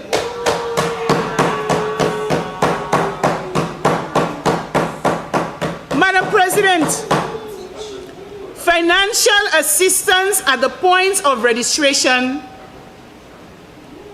would not necessarily do the trick. What we need to invest a little bit more in is the instructional support, supporting our students, uplifting our students so that they can excel. They can excel in those examinations. Madam President, there are students in our schools who benefit a lot and significantly, Madam President, from the instruction that they receive on a daily basis. But we must also recognize, Madam President, that there are many who do not meet the benchmarks. And I'm concerned about those who do not meet the benchmarks. Those students, whether they are at the Form 4 or the Form 4 or 5 level, those students who fail to meet the benchmarks, Madam President, to prepare them adequately for success in this regional exam, this is my concern, and I think there is need to provide a lot more remedial instructional support to these students. So we want them to do that. We are asking for the comprehensive instructional support program to help these students excel. And what about the remedial programs for those who are really struggling? You remember COVID? Some of the students, even at the primary level, and those who have moved to the lower secondary level, they are the ones who faced the hardship of COVID, who missed out on school. We saw what happened. Where is the remedial support? Or where was the remedial support provided to the students to help them and to put them on a good foot, Madam President, a good footing, good standing to be able to succeed? We truly care about our children and the quality of education that they receive. So we must do more than just paying for the exams. We must prepare them. We must prepare them to thrive, to pass the exam, yes, but to thrive beyond the exams. And just another oversight, Madam President. So the member or the leader of government business mentioned the support for student nurses. We've heard the pronouncements about supporting student nurses at the Sir Arthur Lewis Community College. Currently, there are about 7 cohorts, and we believe that this will augur well for our students, for our prospective nurses. That is commendable. And anything, Madam President, as I've said, any initiative, any program that seeks to strengthen our human resource, Madam President, we would give it a thumbs up. But I have to ask, Madam President, have we forgotten? Perhaps it might be an oversight, but I have to ask nonetheless, have we forgotten the future medical doctors and nurses currently studying in Cuba? Did you remember them? Did you? Madam President, a formal letter respectfully penned months ago. That letter was penned by the students in Cuba. And that letter sits unanswered. I'm not sure if they have responded to it by now. But it sits unanswered in the Ministry of Education. And it was a letter, not a letter of complaint, you know, Madam President. It was a letter to ask for help. It was a plea for help, Madam President. Those students outlined their struggle, the soaring inflation in Cuba. Economic instability worsened by international trade sanctions, Madam President, frequent power outages, and a stipend that in today's conditions barely covers basic survival. We know what our children are going through. We know what our students are going through in Cuba. They make a request for a modest increase in financial support, Madam President. Nothing lavish, you know. Nothing lavish. Simply enough to make it through their studies with some measure of dignity, Madam President. And if it is an oversight on the part of the Ministry of Education, we understand. So please address it forthwith.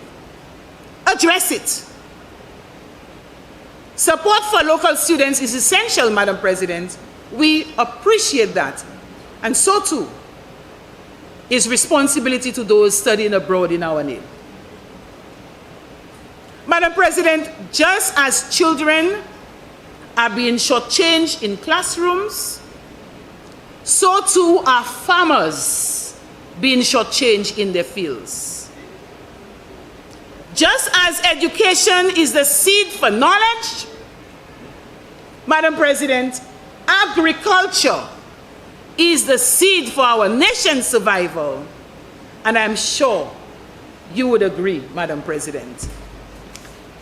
So, Madam President, I now segue to agriculture, but more specifically, the banana industry, an industry that is so critical to the sustenance, our sustenance, the sustenance of this country, and food security in St. Lucia. Madam President, in this year's estimate, agriculture, and I have to say more specifically the banana industry, has been tucked. Is there a banana industry? I wonder. It has been tucked into the budget as a line item, not a lifeline, you know. Which is a clear indication, Madam President, of the continued demise of the sector under the watch of the current Labour administration. Madam President, this industry has been the backbone of St. Lucian livelihoods for generations, and we know it. Even to this day, many families are supported in this way. The rural communities, like the one where I was born and bred, Madam President, the Mabuya Valley. That's how I went to school, you know. That's how I went to school. And many others. Bravo, we'll see about that.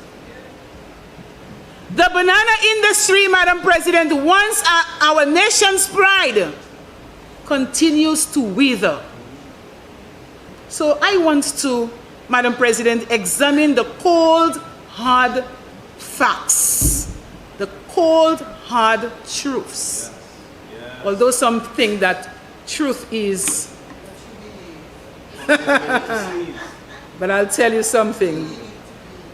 I think is truth relative? Do we know that there is one holder of truth and one who isn't the holder of truth? Madam President, according to data obtained from the ECCB, Eastern Caribbean Central Bank, and the regional agricultural reports, and I can make this available to you right here. I know that the leader of government business quoted some figures from the Social and Economic Review. But I want to paint a picture here, Madam President.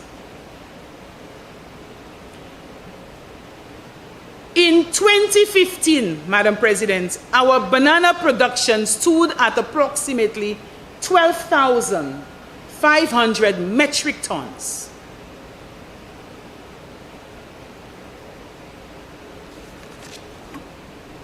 In 2023, Production recorded a significant decline to mere 5,500 tons, a devastating reduction of nearly 60% over 8 years. That is from 2015 to 2023.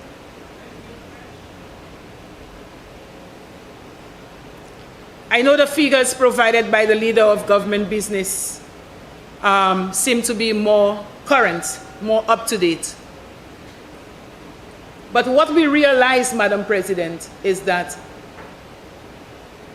whatever the source, the point is our banana sector is in crisis.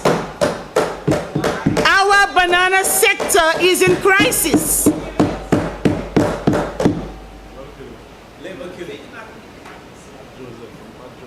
And what has happened since Labour Party came into office?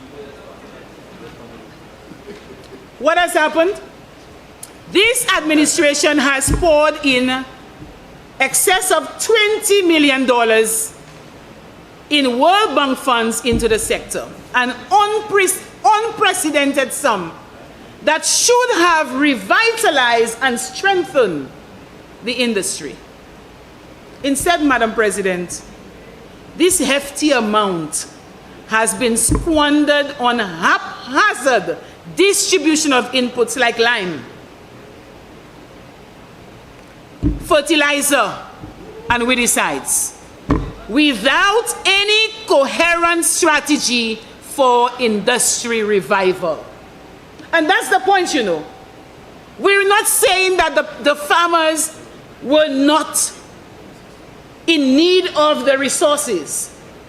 But if it is done haphazardly, Madam President, if it is done without a coherent strategy, Madam President, then we do not address the root cause of the problem. So let me be clear here, Madam President. And I want to reiterate that this expenditure was never guided by a comprehensive plan with measurable objectives or industry benchmarks. It wasn't. It wasn't informed, Madam President, by expert consultation or international best practices.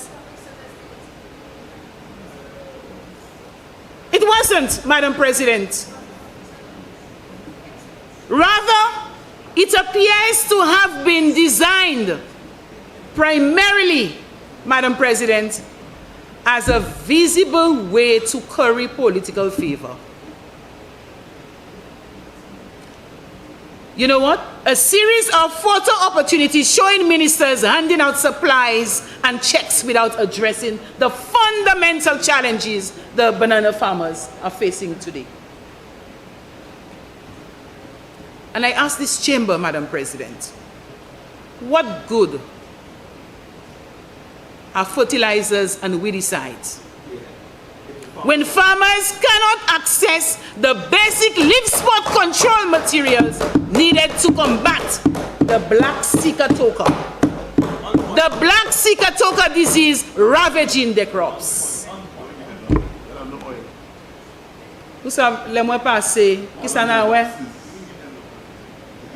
Banana plants, which are supposed to be green, they have turned brown, and the fruits are turning yellow on the trees. What good are these inputs, Madam President, if farmers cannot get boxes to pack their fruit after it has been harvested? And what good are these inputs if after all the hard work, farmers do not have the market to dispose of the fruit?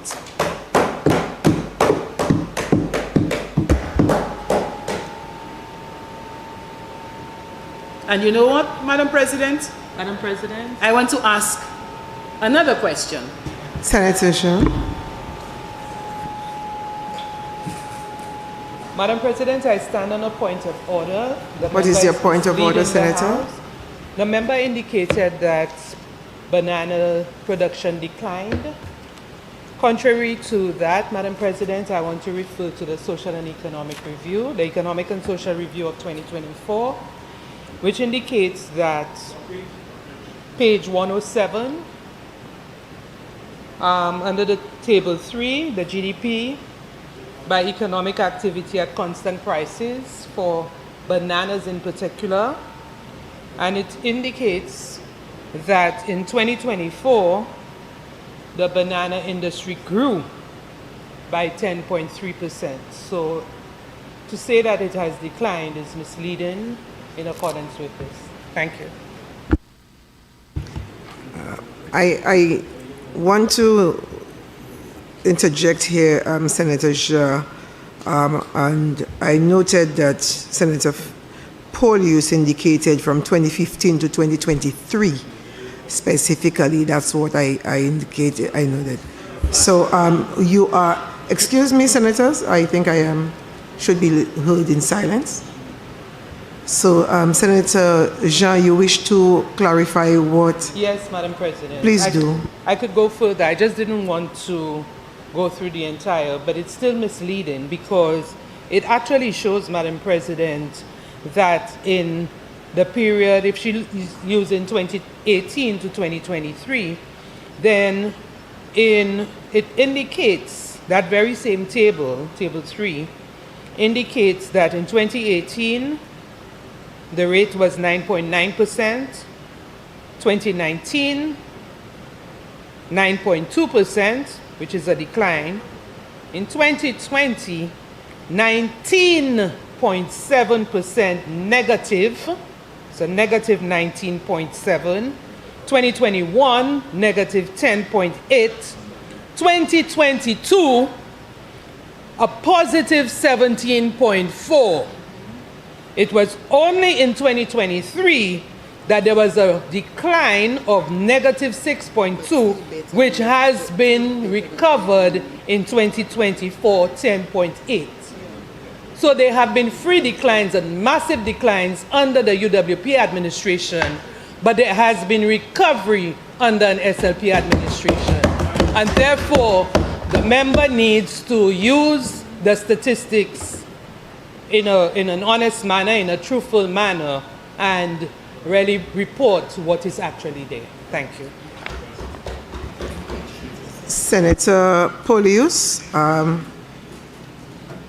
Senator Jean has brought this information to us right now, and clearly I'm sure you have seen it as well.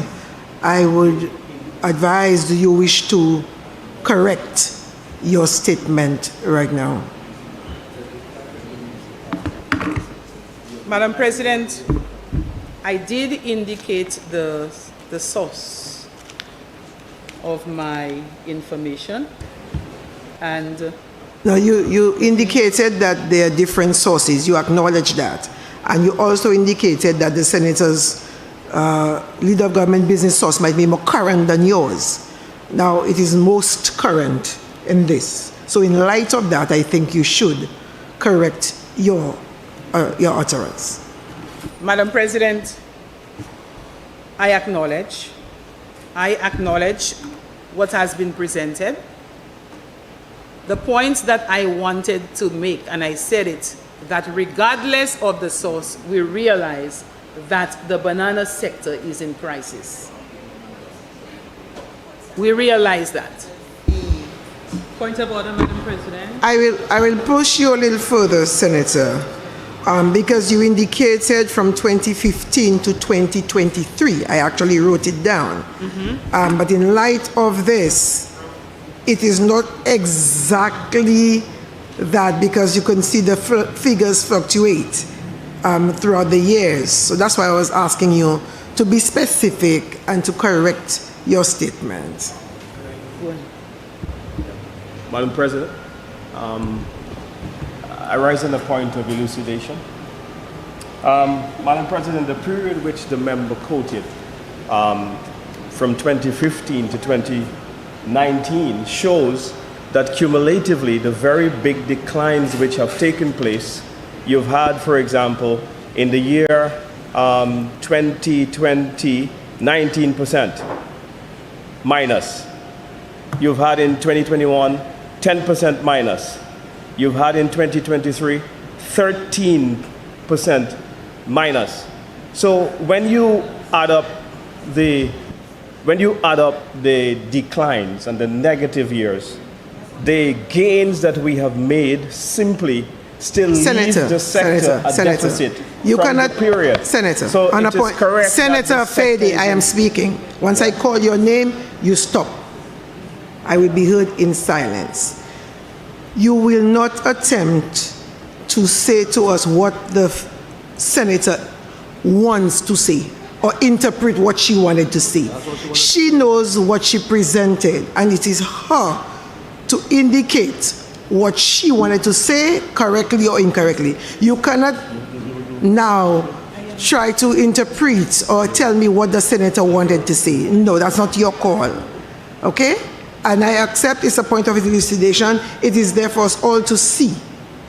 I am going back to Senator Fede. So I would ask you to kindly take your seat and let Senator Fede, Senator Polius, continue with her presentation, correcting that. No, it's not your place to indicate what the senator wanted to say, or adding or subtracting or adding anything. That's not your call. Madam President, I rise on the point of elucidation.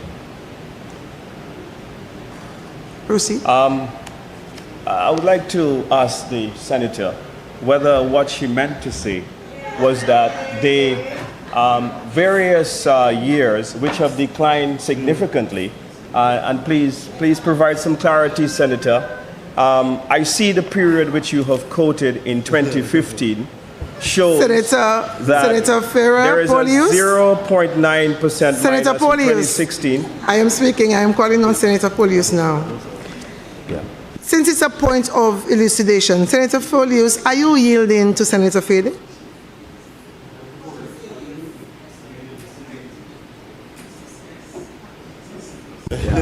So, Madam President, I want to ask the senator. So you're going to pose a question? Yes. Okay. Thank you. So I want to ask the senator, Madam President, whether in fact that I noticed that she quoted the year 2015 to now. And in those years, Madam President... She said 2015 to 2023. Right. So I would just like to pose a question to the senator. Given the fact that in 2016, the banana sector declined by 0.9%.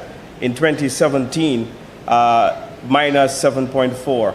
We had an uptick in 2018, but we see very precipitous declines, 19.7% in 2020, and then minus 10.8% in 2021. And then we see as well minus 6.2%. But we see in the years that the increases have happened, they have not been able to compensate the recovery in the years where we've had growth, Senator. Given this fact, I'm asking you whether cumulatively is where you did your calculations to show that there is a net deficit of banana production from 2015 to the year 2024. I pose the question to the Senator. Senator Fede? Yes, ma'am. Thank you very much. Thank you, ma'am. Very smart move. Senator Polius, before you proceed, I think there are some points of elucidation on the other side as well. Senator Jean. Madam President, it's a point of order. What is your point of order, Senator Jean? The leader of opposition business is quoting figures that related to other crops and not to bananas. So he needs to look at the table properly and follow the line. I know it's a little difficult because of the small font. Bananas is the first one on the crops. Bananas is the first one under the heading, subheading crops. That's correct. Thank you. So he's been, excuse me? Page 107. Table 3. So he's using the wrong one. But also, Madam President, I wanted to again show the misleading aspect of that presentation by quoting page 37 of the same Economic and Social Review, and to indicate that it states that 37 paragraph bananas, reflecting the recovery from the severe devastation caused by Tropical Storm Brett in June 2023, there was an overall uptick in domestic production and exports of bananas in 2024 amid a myriad of supply-side challenges encountered during the year. So, Madam President, to state that the industry is in crisis is contrary to what is presented in the Economic and Social Review. Okay.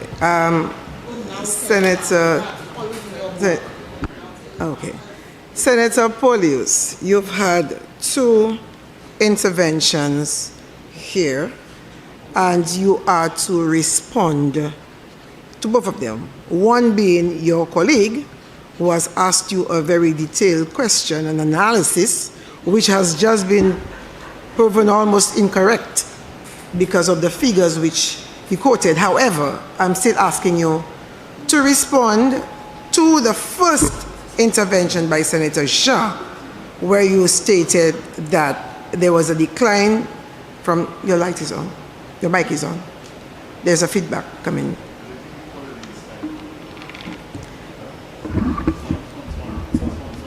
Okay. So 2015 to 2023, Senator Polius, Senator Ferdinand, would you please?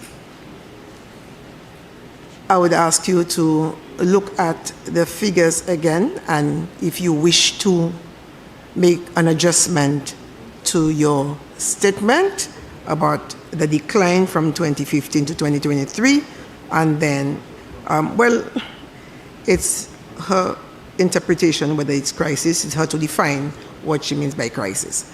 But I will allow you to proceed.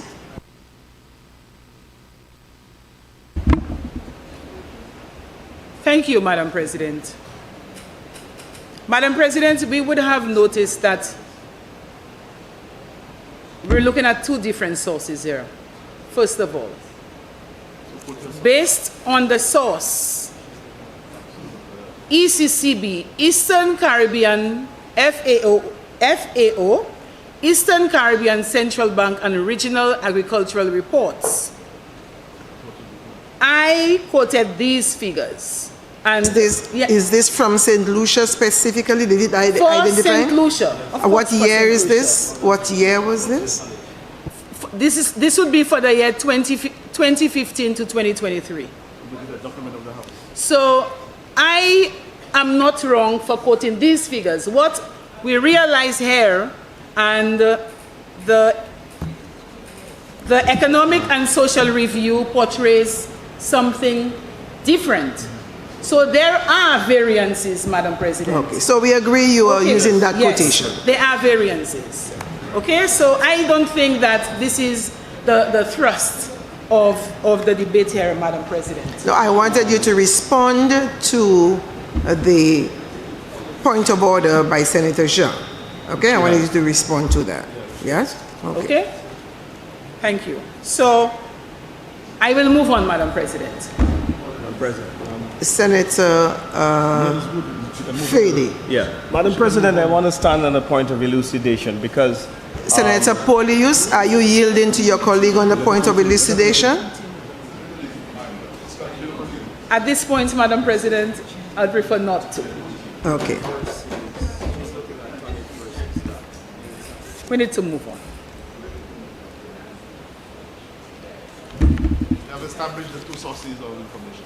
Yes, 2 different sources, there are variances, and we acknowledge that. And sorry to interrupt, but to tell you that your time has run out, but I will allow you 5 minutes grace. Thank you, Madam President. Madam President, when a farmer looks at you. When a farmer says to me, Usav Farah, moi jwen guano, moi jwen lacho, moi jwen we decide, Shada, moi jwen vaidet, moi servi tout ça, et puis moi still, les moi teni pour couper figue, moi pate savane li, parce que moi pate jwen l'huile pour goumer liv spot qui affecte ces figues-là. Et puis les gouvernements qui ont des $10 pour couvrir tout ça, moi j'appelle. Ça pas assez. When a farmer can look at me and say that exactly fait moi pli la peine là, faire compagnie dit moi yo pas acheter figue moi parce que figue moi ni spot. Madam President, the challenges facing the banana industry are real. They are real. And we know that climate change, pests and diseases, poor quality, market pressures, these are some of the challenges, but we know that they are not insurmountable. What we are missing is the political will and the strategic approach, Madam President, needed to confront these challenges based on sound agricultural science rather than political expedience, Madam President. Madam President, the government proudly announces the distribution of inputs to farmers, but they conveniently omitted that these resources have been channeled through a lens of political expedience rather than agricultural necessity. Madam President, and I'm going to ask, what good is distributing fertilizer when the fundamental problem remains unaddressed? We need to be able to answer those questions and to deal with the situation. Where is the document, Madam President, outlining the strategic intervention that is needed to revitalize the banana industry? We want to be able to see what the policies are, what the strategic moves are in order to be able to revitalize the industry. Madam President, our farmers don't need more ceremonial handouts of inputs. They need a government that approaches this crisis with a clear vision, one that is accountable. They need the specific support, Madam President, to address the chronic problem that they face, and that is quality, Madam President. And you know what, Madam President? There is a link, some synergistic link between fruit quality and roads. Roads, there is a link. And the former administration, led by Honorable Alan Chasney, understood the synergistic link between quality fruits by farmers and access to good roads. And that is why millions were invested in road rehabilitation for better access, improved livelihoods, and higher quality of life for our rural communities, including the farmers. But to fool the farmers and to make political mileage, they mocked and derided those very investments in opposition, chanting, "People do it roads." But today, oh, how the tune has changed. You have your last grace minute, Senator. Thank you. Roads are going left, right, and center. Madam President, it is the hypocrisy of this Labour administration that we want to bring to the fore, Madam President. Now people are being served a full-course meal, road smoothie for breakfast, road pie for lunch, asphalt soup for dinner, concrete cake for dessert, and to top it all, Madam President, loose chips for a snack. and we are here to celebrate fooling the farmers. Madam President, I want to say that while we will always attempt, some of us will always attempt to fool some of our people, we must remember that we can't fool them all the time. And the day of reckoning, when the day of reckoning comes, Madam President, our farmers, the people of St. Lucia, will send that crystal message at the polls. I thank you, Madam President.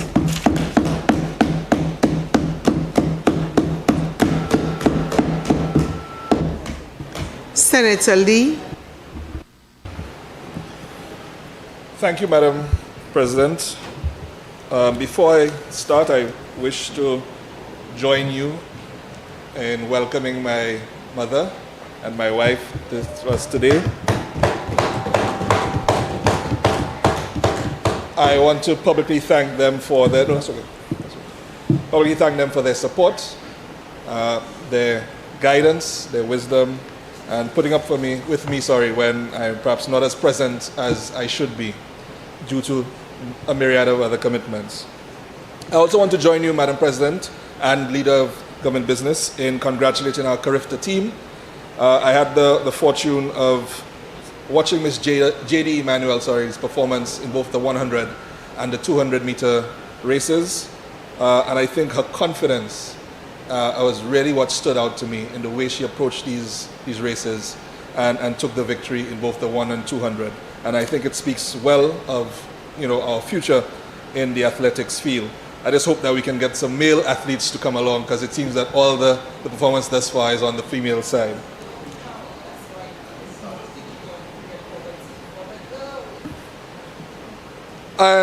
Bearing in mind, Madam President, that the Senate does not deal with money bills per se, I don't purport to go through in any real detail the figures involved in this budget. However, I would like as much as possible to examine some of the policy decisions I think that the government has taken, and also where I believe there's opportunity for maybe some additional steps to be taken to put those forward. I want to start with the tourism industry, Madam President, which, as has been reflected in the Economic and Social Review, forms or has become the backbone of our economy. I note that the government's stated policy has been as much as possible to reshape the tourism industry and to move away from what we have traditionally seen as perhaps an exploitative tourism industry into one where locals are able to participate more fully, where you have a wider variety of activities and economic activity taking place and contributing to that tourism development. I note from page 15 of the Economic and Social Review for 2024 that, and I know this has been touted all over the place, that our stayover arrivals have been the largest number ever.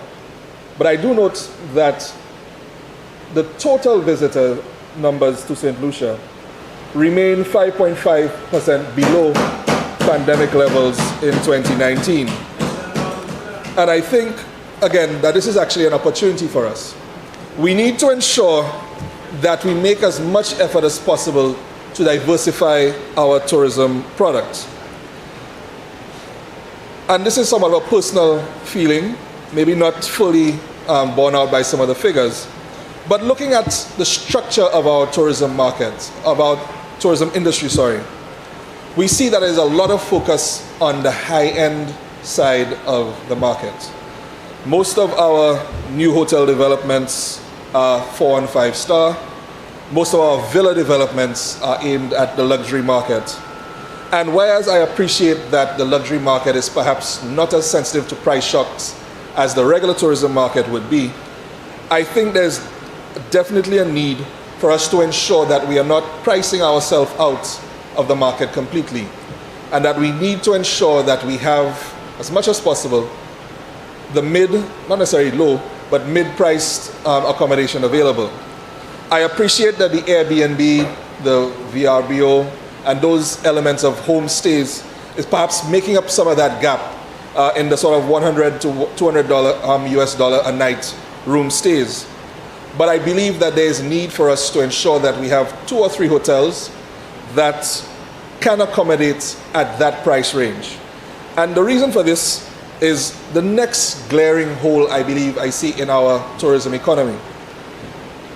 Whereas we have been, we were recently awarded at the World MICE Awards for 2024, the Corporate Retreat Destination, Caribbean Corporate Retreat Destination Award, MICE being meetings, incentives, conventions, and exhibitions. We are missing out, I believe, on the convention and exhibitions part of the MICE tourism industry. And looking at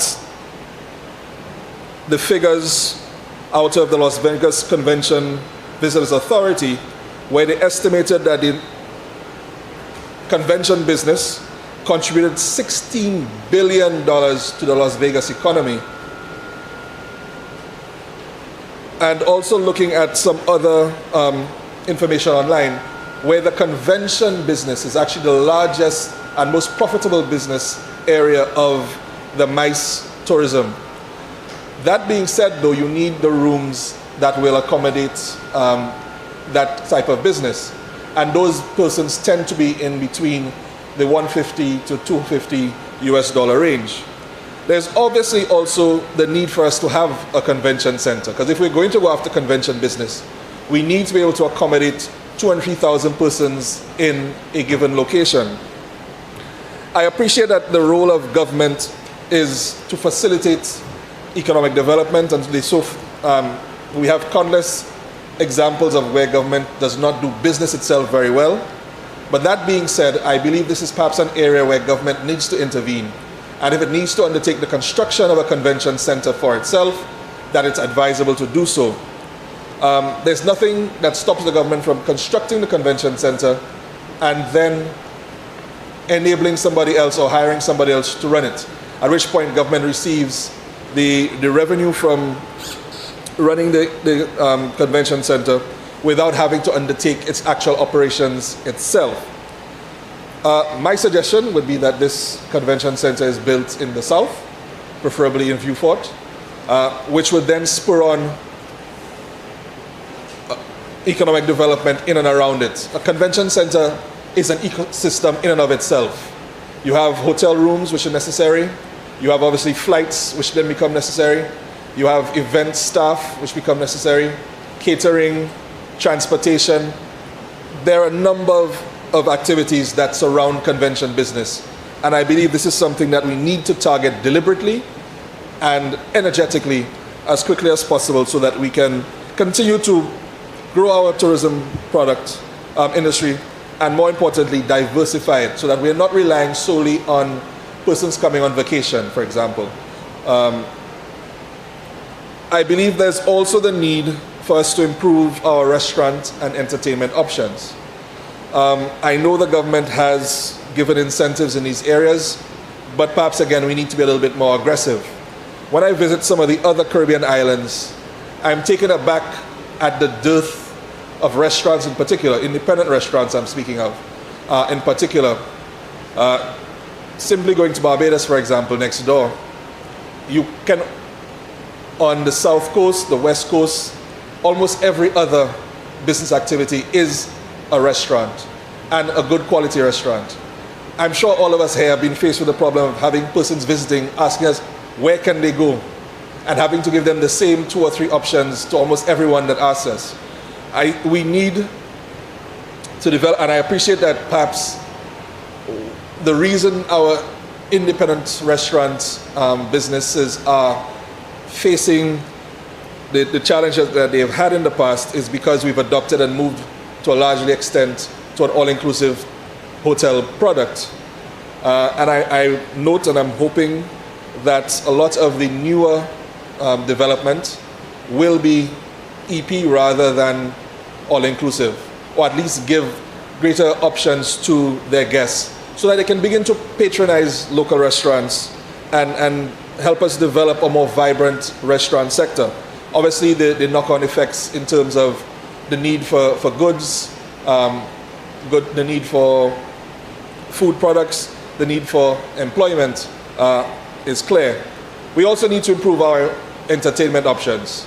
I think, again, most of us face serious challenges when we have visitors here to entertain them on any night other than a Friday, for example. We need to start developing, and I note again in the Prime Minister's budget presentation that there's the intention to develop the Ramapolio Theatre, for example, down in the south. But I believe the time has come for us to have a proper national theatre. We've spoken in and around it for a number of years.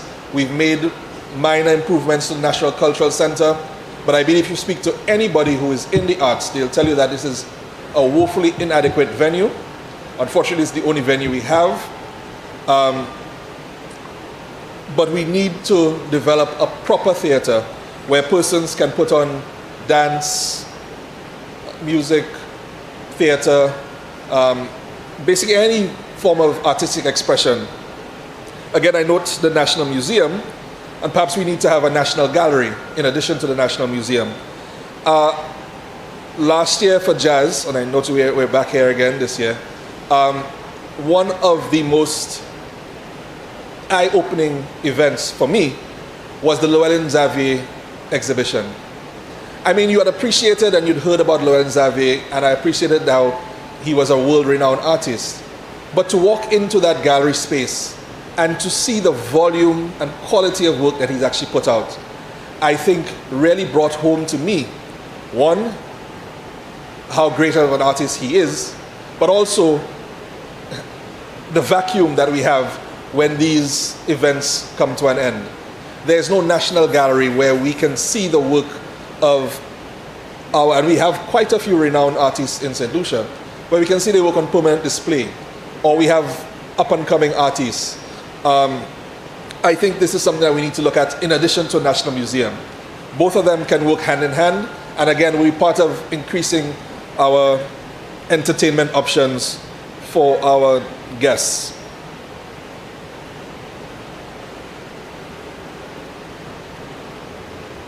As our tourism industry has developed, I've noticed what for me is a somewhat disturbing pattern of all our public beaches becoming essentially tourist beaches. I understand the need for persons to make money in the tourism industry, and obviously the provision of beach chairs, beach umbrellas, drinks, so forth, is an important part of the industry. But there needs to be some element of regulation, some element of control, some element of organization. Because what you find happening now is that when you go to Fiji, when you go to Raidwi, when you go to Pigeon Island, which are the three sort of most popular public beaches, unless you get there at 5 or 6 o'clock in the morning, there is no space available for you as a local to bathe or to enjoy yourself or even to just to relax. You end up in a car in the back or very close to the water's edge. There's no shade, there's no where you can, especially if you have children, safely enjoy yourself. Now, again, I note the intention for the development of the Mount Pimad Beach Park. I laud that approach, and I believe that is an approach that should be adopted on all our public beaches. It's somewhat of a shame that in 2025, 47 years after independence, we don't have facilities on our public beaches for the most part. It's, to me, is a simple and an easy fix, and one which the government really should take on. We should have legislation which guarantees, again, something which I find is shocking considering we're almost 50 years independent. We don't actually have legislation guaranteeing access to the beaches for our locals. And again, this is something I believe that the government can easily and should address in the next fiscal year. Moving on from beach parks into children's recreational areas just generally, the government has put a lot of effort into developing playing fields, and I applaud them for that. There has been a conscious effort to develop grassroots sports, And again, I applaud them for that. But I believe, again, there is an opportunity for the development of more community parks, recreational areas where families can come out and enjoy themselves as a family. The Carolee Park, which has gone on in Castries Northeast, I believe is an example that can be adopted in most of our constituencies. It will provide an avenue where, again, persons can recreate in a safe environment where children can be children. And I believe I've made the point before that a lot of the issues of crime and delinquency stem from boredom, stem from lack of guidance, stem from lack of somebody's social infrastructure. And I believe we can contribute and have a better outcome if we start looking after some of these very just basic needs. And following on from that, I know my colleagues are going to make a lot of it. I believe, obviously, the whole issue of period poverty, one of these social needs that is being quite simply taken care of in this sense. I do wish to point out, though, to my colleagues before they jump up and start making a lot of noise about it, that the removal of VAT is still temporary, and I believe that should just be made permanent. I don't see what the point of making it for only, I think, believe it was for 3 years. That could just be made a permanent reduction in the tax if we are seeking to improve the life of women. Again, still going back to the tourism industry and issues around it, HIA and the development of the airport. In fact, both HIA and GFL Charles Airport. One of the questions that to me has not been raised or addressed very clearly in all of the discussions about both airports is the issue of environmental resilience. I believe anybody who has been on the VG with any storm approaching realizes just how vulnerable the VG airport is. And I believe similar conditions operate with the HIA as well. Any large swells, any flooding, the airports become heavily impacted. And so there needs to be, I'm not sure how we're going to do it, to be honest, but that's not my role, just to point out the issue. Greater emphasis, I believe, on making both of these airports environmentally resilient and protecting them from the impact of climate change with our increasing sea levels, with the increasing strength of our storms, with the increasing heat. These are issues that I believe that we need to look at, because every time we have a storm, these areas are going to likely to get impacted. And in terms of communication, ability to get supplies in and out, it's essential that these airports be protected as much as possible.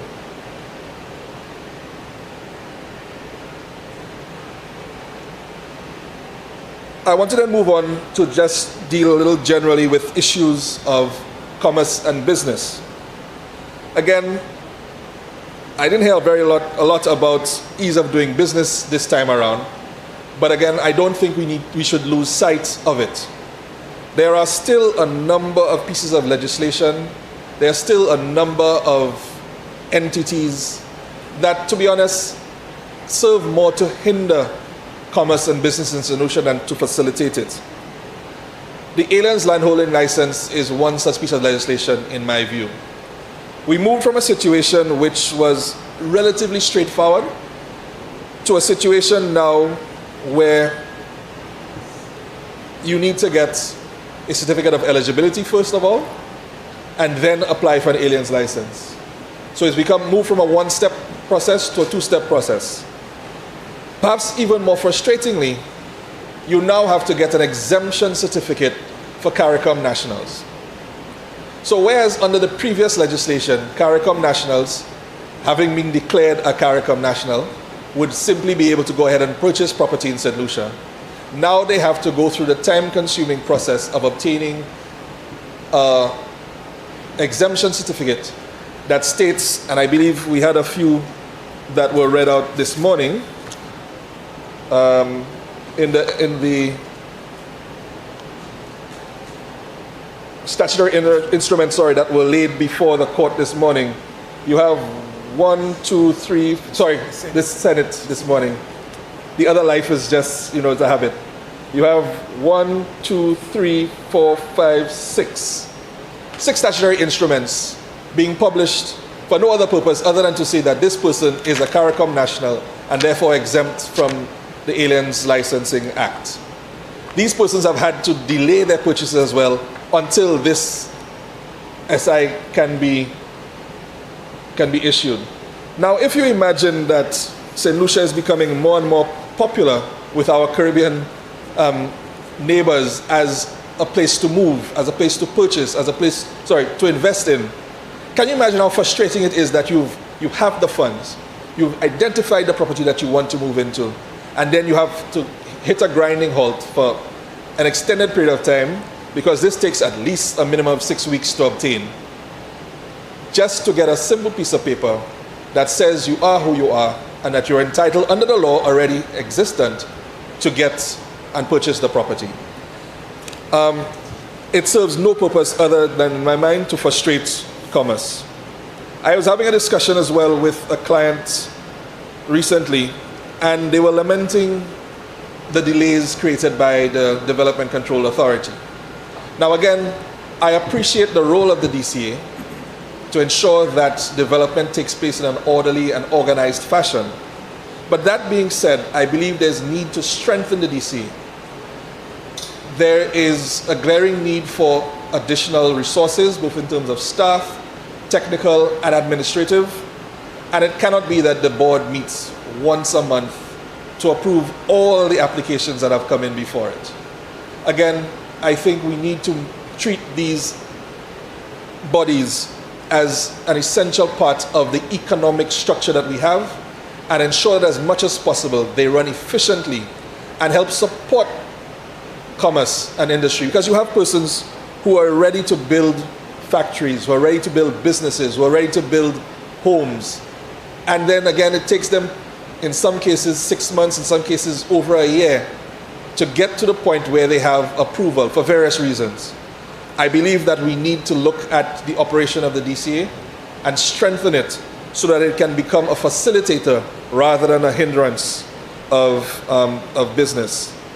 I believe I spoke maybe in my first or second address on a appropriations bill to the Senate on the need for us to review our trade licensing regime as well.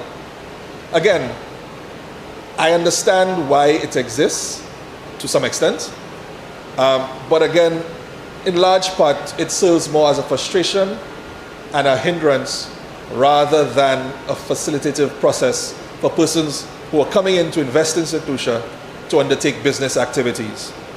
The process, I believe, can be simplified and can be sped up. It is a perfect area for DigiGov to get involved and ensure that these applications can be done online rather than having to fill out in mass of forms to submit to the Ministry of Commerce to then be reviewed and then for it to be approved so you can then go and pay for your trade license. I believe that process can be simplified and assist us again in making St. Lucia easier to do business. It's becoming more and more competitive worldwide for you to attract foreign direct investment dollars. And we need to ensure that as much as possible, we remove these stumbling blocks to enable persons to act as quickly, as they need to. I then come sort of last to the Labor Act. I heard the leader of government business say that that piece of legislation is going to be reviewed, and I say not too soon. I appreciate again the purpose of the Labor Act. I understand the context in which it was developed. Business persons at the time really were taking advantage of their employees, and labor had very little power in the context of their relationship with their employer. But I believe the pendulum has swung too far now to the opposite extent, where it now makes it almost impossible for employers to manage their businesses effectively. And ironically, what I find happening is that persons, rather than honoring the terms and intent of the Labor Act, decide that, you know what, I'm going to get penalized anyway, so let me just get rid of these employees. And so they deliberately breach the act because for them, it's worth it to get rid of the employee and continue business rather than try to go through the long, winding process of disciplining the employee properly. So in some ways, the Labor Act has actually had a counter result. So I believe that this is a piece of legislation that is ripe for review and ripe for amendment. I mentioned earlier on in relation to the airports, the issue of climate resilience. And so I believe disaster management is an area that we need to focus on as a country. Not just in terms of ensuring that we are building in a manner that is more resilient to climate events, to weather events, but also ensuring that when those weather events do hit, that we're in a position to recover as quickly as possible. The activities in the global geopolitical sphere mean that we are going to be, perhaps for the first time in a very long time, very much on our own if anything were to happen negatively to us this year. And so I think in advance we need to start putting structures and things in place to ensure that we have, whether it's non-perishable items, whether it's the structure in terms of manpower, whether it's just having a reserve of cash that is in place so that, God forbid, that we are impacted by a hurricane or any other weather event this year, that we have the ability to rely on our own local resources to recover. Because I don't know how much we are going to be able to rely on the international community to assist us, given what is happening in that sphere. And so I think, again, we have the opportunity still to ensure that we put these structures in place and have things done so that we are better able to focus not just on preventative issues, but ensuring that we have the ability to recover quickly in the event of a weather event. I would like as well, I noticed when I read through the Economic and Social Review that the construction industry seemed to have been rebounded significantly in 2024, and long may that continue. However, I would like to encourage the government. I know the government has made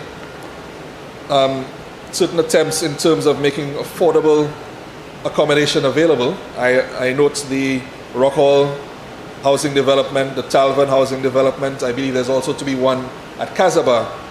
But I think as well we need to put some incentives in place to encourage local investors to get into provision of affordable housing. It should not be all on government alone. And so we need to ensure that as much as possible we incentivize persons to make a contribution in that sphere. And whether it be accommodation being developed for sale, accommodation being available for rent, I think as much as possible we should assist local entrepreneurs, local business persons who want to get into the business providing accommodation in an affordable manner. Let us assist them as much as possible to do so.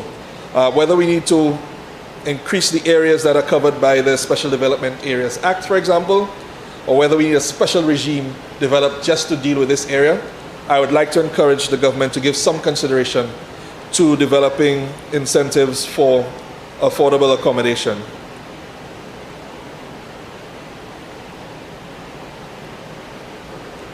I turn now to my favorite topic, which is taxes. I note again this year the government has retained the, sorry, I'm looking at the wrong document, retained the amnesty on taxes, and they've moved it up to the year 2023. I commend them for that.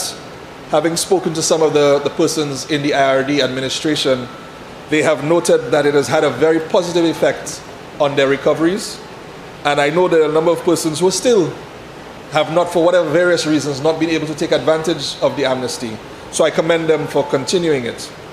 I also note the change in the personal allowance from $30,000 to $40,000, and that is a welcome change, because I did note, I think on the last occasion, that the government having capped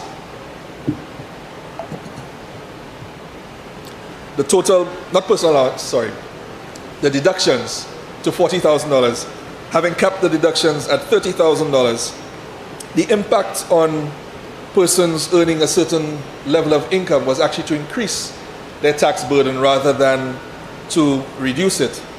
And for persons who think that this is only very, wealthy persons, there were a number of persons, again, in the Inland Revenue and other ministries of a certain level that were quite happy with my stance and asked me to please beg the government to make these changes.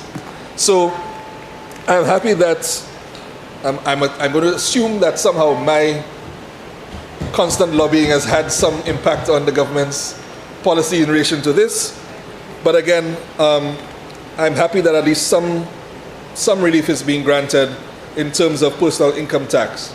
I believe there's still more that can be done, and I look forward to the, again, I note the Prime Minister has indicated that there's going to be a look at the entire tax system and hopefully adoption of a new tax system which will benefit everyone.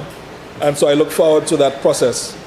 I also wish to commend the government particularly for the waiver of the fines and penalties on the corporate filings of companies. There are a myriad of reasons why companies sometimes do not file on time. And in some cases, to be honest, the fact that they've had to face some of these final penalties have further contributed to them not filing. And it's only really when they then have some transactions to do and they need to ensure that they have a certificate of good standing that they often run now in to try to file as many documents as possible.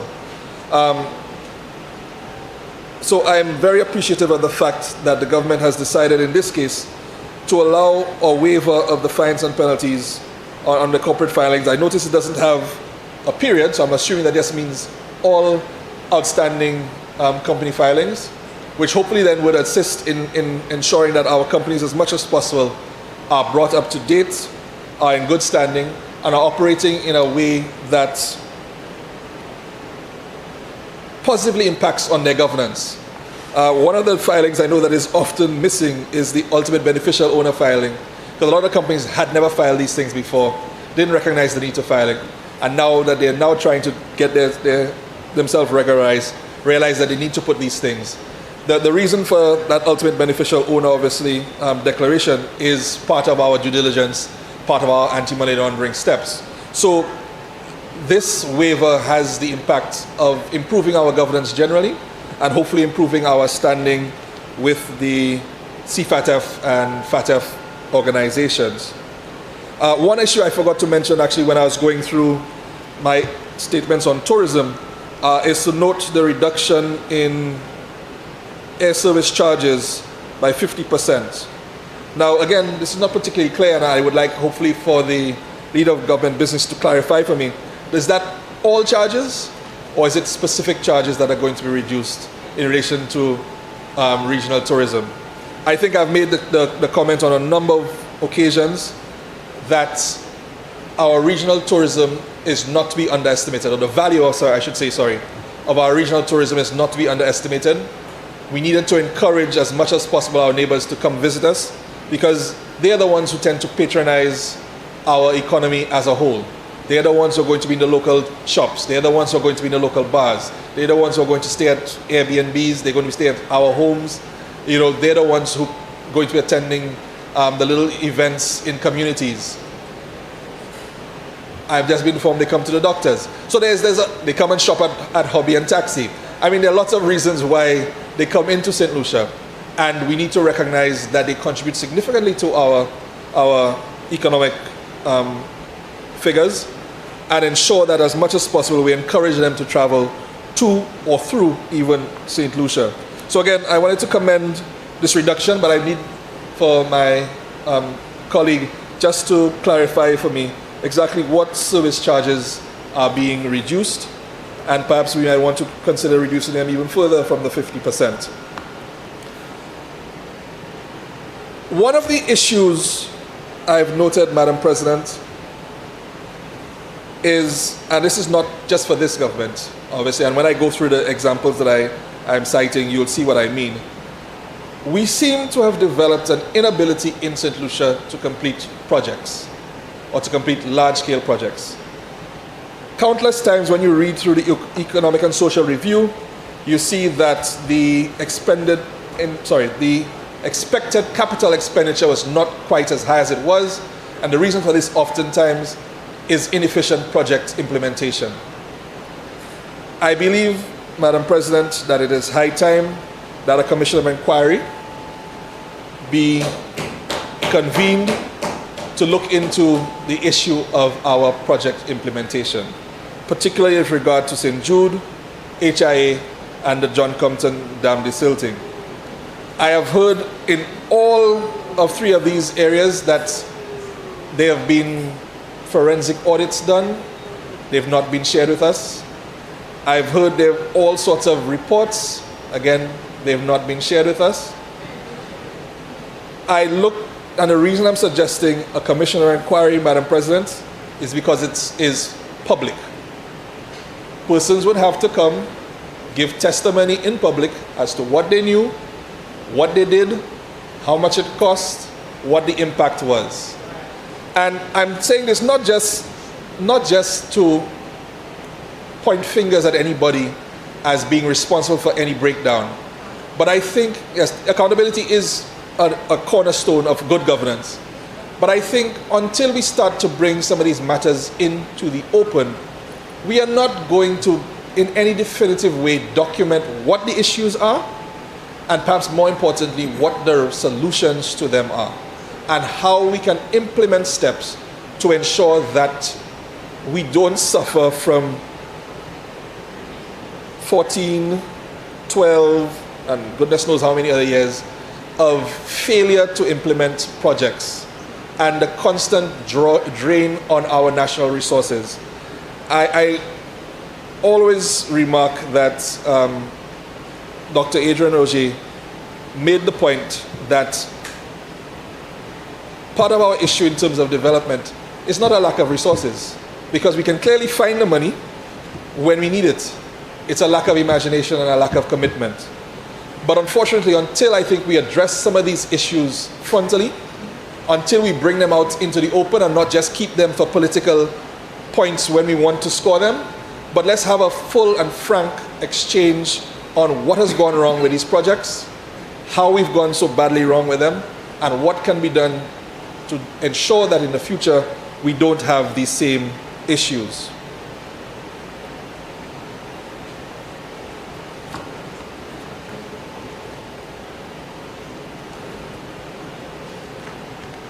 So before I close, Madam Speaker, I just want to go through some of the policy proposals at the end of the Prime Minister's presentation on the appropriation bill, and just sort of give some of that feedback in relation to them. I'm not going to go through all, but just the ones that I think need to be flagged for various reasons.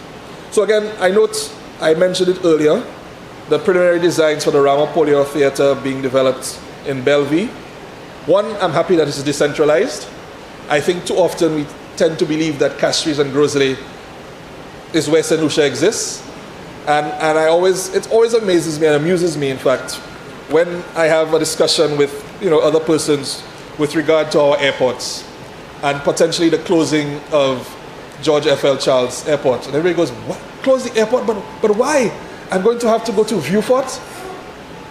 As if people from Vieux-Fort don't have to go to Barbados. People from down the south don't have to travel. Yet still, jazz and soufre is, very popular.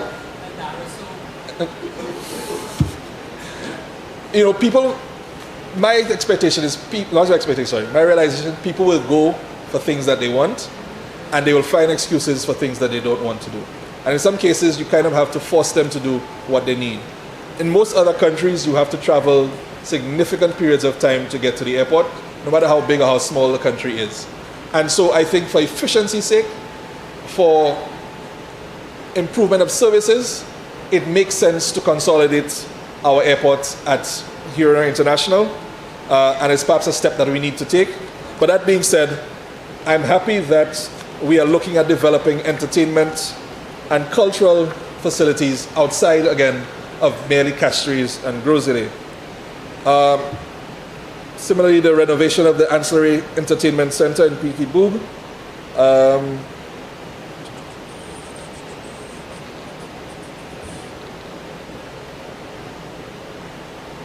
The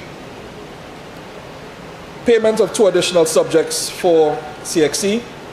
I note the comment. Senator, you have 5 minutes to complete your presentation. Thank you, Madam President. That's more than sufficient. I note the comments made by Senator Polius with regard to when the intervention should be done. I appreciate what she's saying in terms of ensuring that we give the foundation to the students to make sure that they can make full use of the subjects that are being paid for by the government. But I think it is also important that the government signal the areas that are important in terms of academic performance in what they've chosen to pay. And perhaps I might want to add at some point that they wish to consider computer technology or something along those lines. That's the 5th one. Okay, I've been informed that at some later stage that will come in. But I think it's important to signal English, math, a foreign language, and science, as being basic and important subjects that the government is going to support. So again, I wish to commend them on that. The nursing training and now, you may not know, but my mother is a long-time nurse and an even longer time nursing educator. So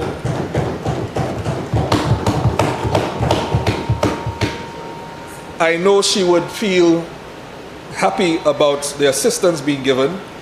She'd feel happier if the program was developed in a certain way, but I'll leave that alone. But I think, again, it's important that we take steps to ensure that we are getting persons into areas where we have a need. And clearly, there's always a need for nursing staff because we have a constant attrition through it.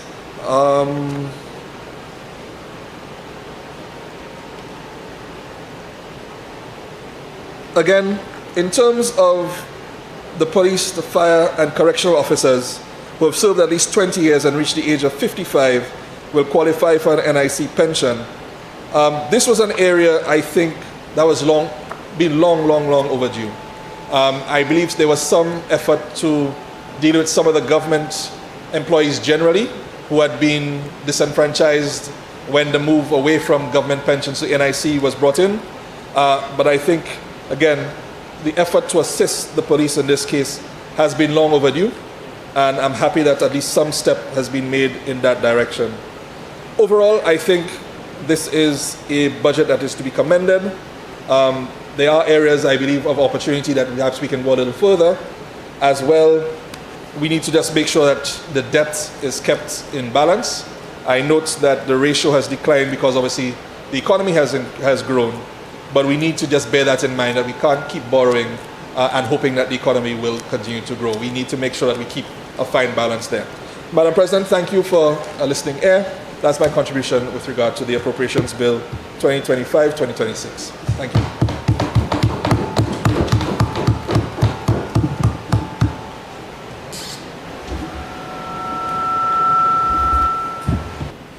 Senator Toussaint Shalry. Thank you, Madam President. Madam President, I wish to stand today to lend my support to the Appropriations Bill 2025-2026. Madam, as we peruse through the budget statement, the question that you ask is, how do you measure budget policy statement?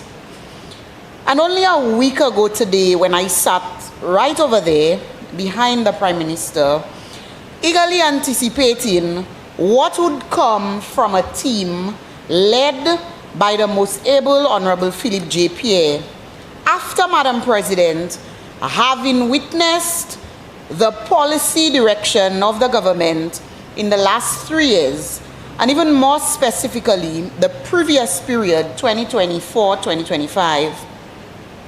And so I sat with eager anticipation, asking myself, what will come next?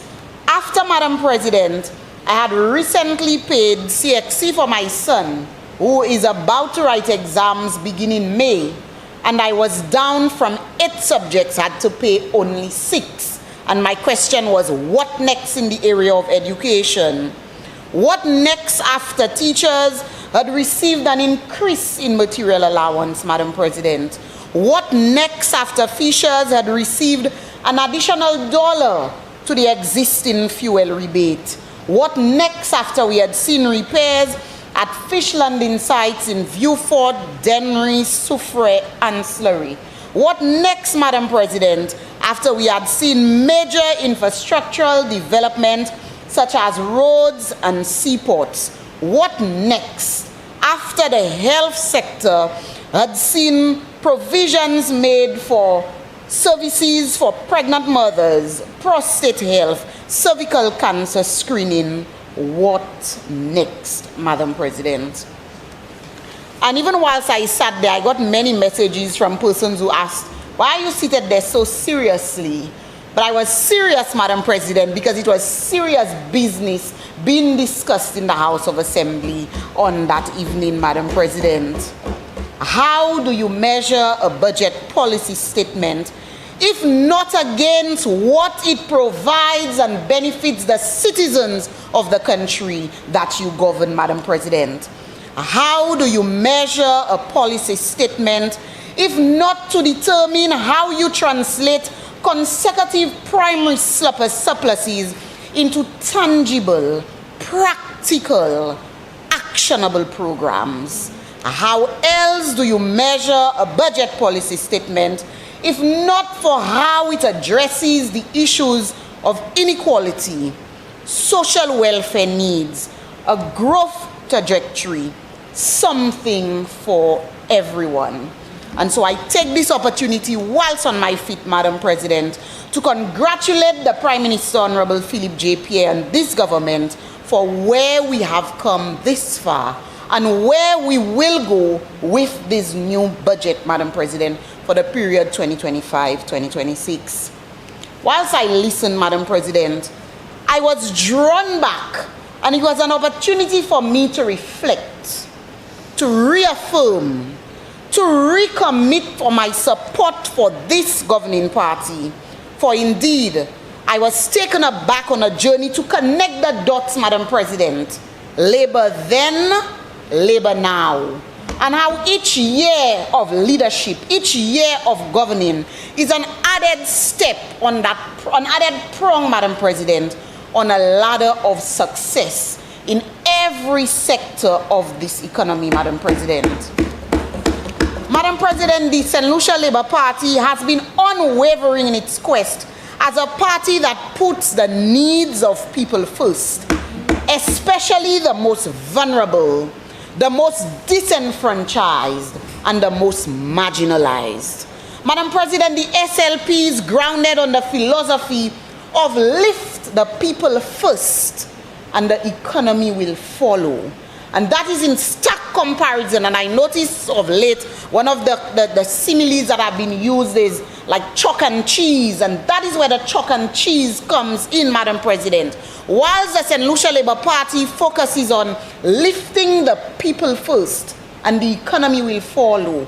And every great philosophy tells you that you grow your human capabilities, you grow your human capacity, you educate your people, you empower your people, and they will contribute to the growth of your economy, Madam President.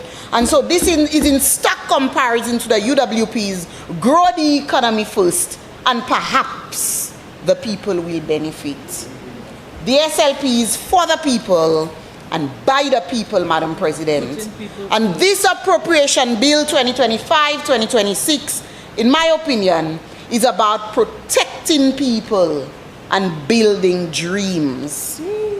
Madam President, I will not attempt to go through all of the highlights, Madam President. I think the leader of government business this morning did a very good job, albeit touching them some in areas very, very lightly, but I think the message that was brought across was that every sector, every step in the life of an individual in this country has been touched and or will be touched by the policy statements, Madam President, 2025-2026. And so, Madam President, I will endeavor to perhaps zoom in a little bit on the areas of agriculture, fisheries, and cooperatives, Madam President. Madam President, the Social and Economic Review, page 37, and I will not dwell on it too much because I think it was mentioned and looked at this morning, albeit the fact that there was a little discussion about the difference in figures and so on. But the Economic Review on page 37, Madam President, starts off by indicating that there was growth in the area of agriculture, and notably 10.3%.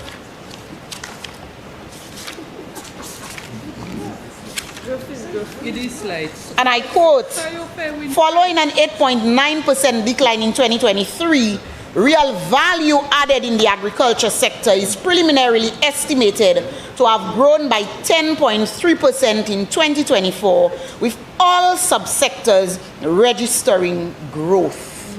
And that is remarkable, Madam President. And that is coming off the heels, Madam President, of natural disasters, Madam President, such as Hurricane Brett, Madam President, the sargassum influx that has affected our fishers, Madam President, the Saharan dust, Madam President, that has caused issues with visibility for the fishers, Madam President.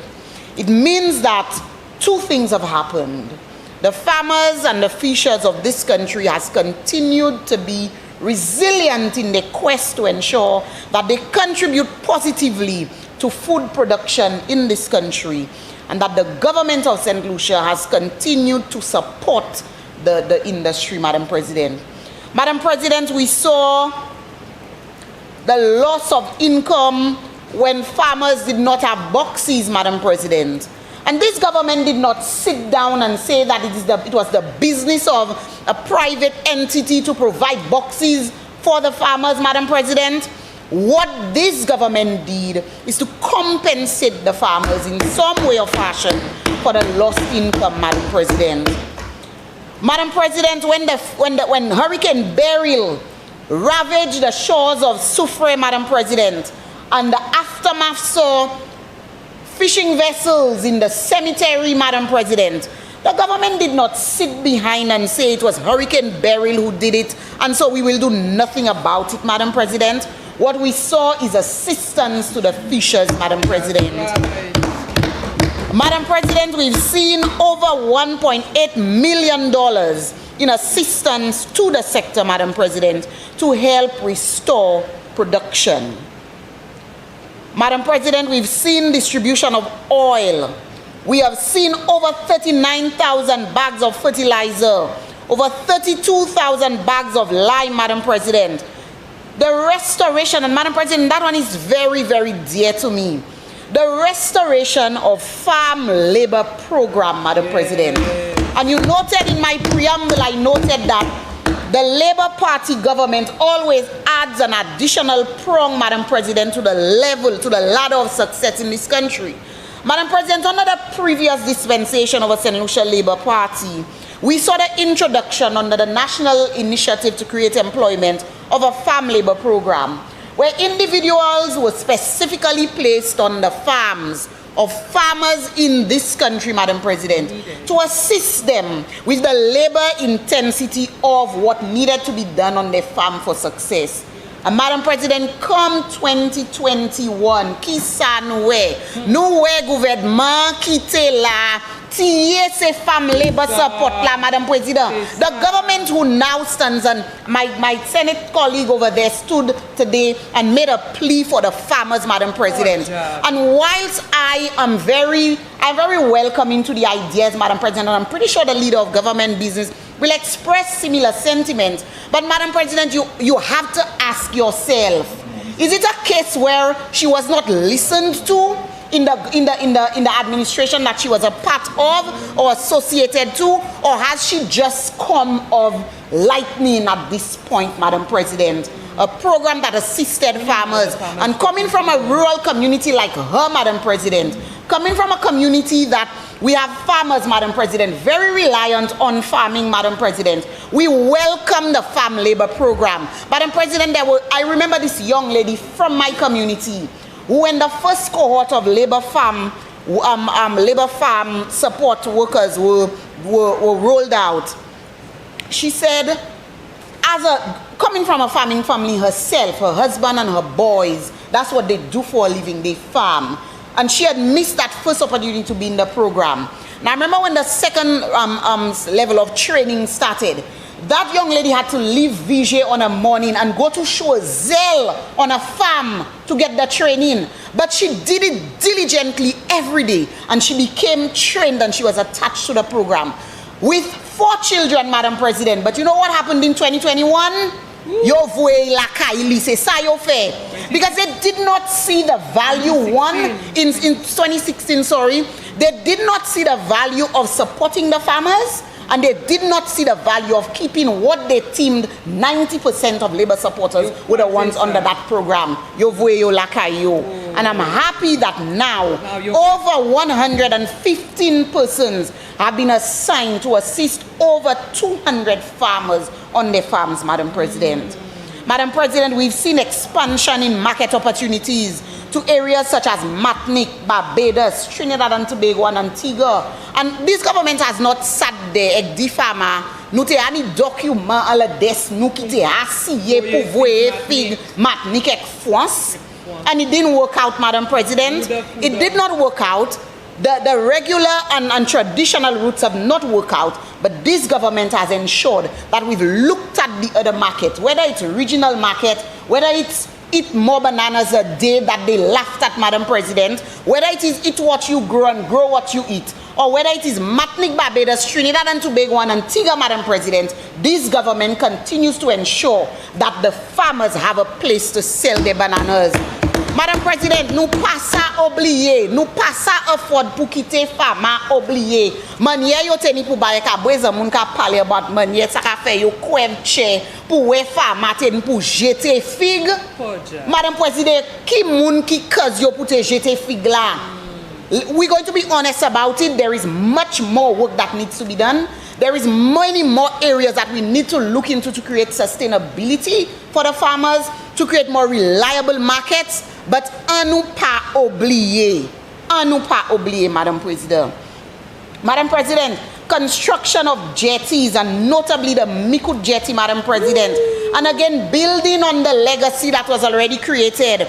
Madam President, I cannot forget, Madam President, when the jetty at Savans Bay under Labour Party administration was built, taking away decades, ending decades long of fishers in Savans Bay. And a lot of the fishers in Savans Bay, I know them from the time I was a child, Madam President, because they're from Magotine and Kako and Pierrot, Madam President, walking into the murky water. And imagine now with the sargassum seaweed, Madam President. Just imagine, ça yo te kay ni pour marcher en dedans pour aller dans canot yo. Et quand un gouvernement le bâti c'est chase à la bail c'est pêcher ça là, Madam President.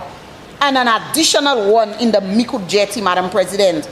And even more recently, Madam President, under agriculture and fisheries, we just saw over 100 fishers trained in the Boat Masters program, Madam President. An initiative, a program that would otherwise cost the fisher over $1,000 from his or her own pocket to be able to do that training. And over 100 fishers were trained free of charge by this administration, Madam President, to ensure that there is greater safety when they venture out at sea, Madam President. And in addition to training them, Madam President, over 400 floatable grab bags for fishers, again in the quest to increase safety, ek se grab bagla ni lighter dan yo ni ankan dan yo ni soufflette dan yo ni miware dan yo, Madam President, yo ni life jacket dan yo, Madam President. That's what's in the bag. Over 400. And Madam President, I'm saying this with a bit of emotion. I attended that ceremony when these fishers received their certificates at the Financial Administrative Center. And all of the speakers, including the Deputy Chief Fisheries Officer and the Permanent Secretary in the Ministry of Finance, amongst others, made the comment that it was almost the first time in history that they had seen so many fishers gather in one place in that manner. Madam President say péché a vini bon dan yo bien dress pour vini point ti certificat yo because they understand the importance of it. But ça me moi shy to aka because aboisa yo vle tout kate conference, yo vle tout kate because they had a good time coming there to receive their certificates, going up, and you should hear the cheers and the claps, Madam President, because normally you associate fishers with the light and the noise of the fish market, Madam President. But bringing them in such a setting on such a glorious occasion, Madam President, it gladdened the hearts of many who witnessed it, Madam President. Madam President, we've heard, and I reiterate, the ice machines that have been procured to be placed on the landing sites, Madam President, to increase the quality of the fish that our fishers produce, Madam President. And I have my own issues with some of the programs under there, Madam President, and we're working with the Department of Fisheries to iron some of them out, but certainly it is an initiative that has been welcomed. And Madam President, I mentioned earlier the increase of $1 on the fuel rebates, Madam President. And I remember the cries of the fishers under the previous administration when the $1.50 tax that they want us to forget, Madam President, that they had added to fuel, they added the additional tax, Madam President, after they had oranged up the place, Madam President, and they want to re-orange it because they want us to forget what they did. And I remember then, Madam President, on the campaign trail, that Honorable Philip J. Pierre promised the fishers that when the Labour Party forms the next government, that they would have given them some relief. Madam President, what they call handouts, Madam President, the fishers are welcoming. And between the period in 2024, Madam President, we saw over $900,000 being distributed in the form of fuel rebate, now at $2.50 per gallon, Madam President. An increase of over $300,000 pumped right back in the fishing sector, Madam President. That is what we've seen, Madam President. Fishers can now use these monies to improve what they do, Madam President, so that they can become more sustainable, that they can improve their livelihoods, Madam President. And we are currently also holding talks, in fact, re-initiating a round of discussions, because it was something that we had broached with the previous Minister of Agriculture and Fisheries, to look at a redistribution of the allocations from the duty refund, to look at areas such as a pension scheme for the fishers. And we are reopening these negotiations, Madam President, with the Department of Fisheries, and we're hoping that it can come to fruition at some point. What we encourage the fishers, Madam President, is that they use the rebate as wisely as possible, Madam President, so the true effect of the returns can be felt within the sector. Madam President, in the area of cooperatives, we've seen the solarization of the operations of cooperatives to the sum of over $1 million, Madam President. And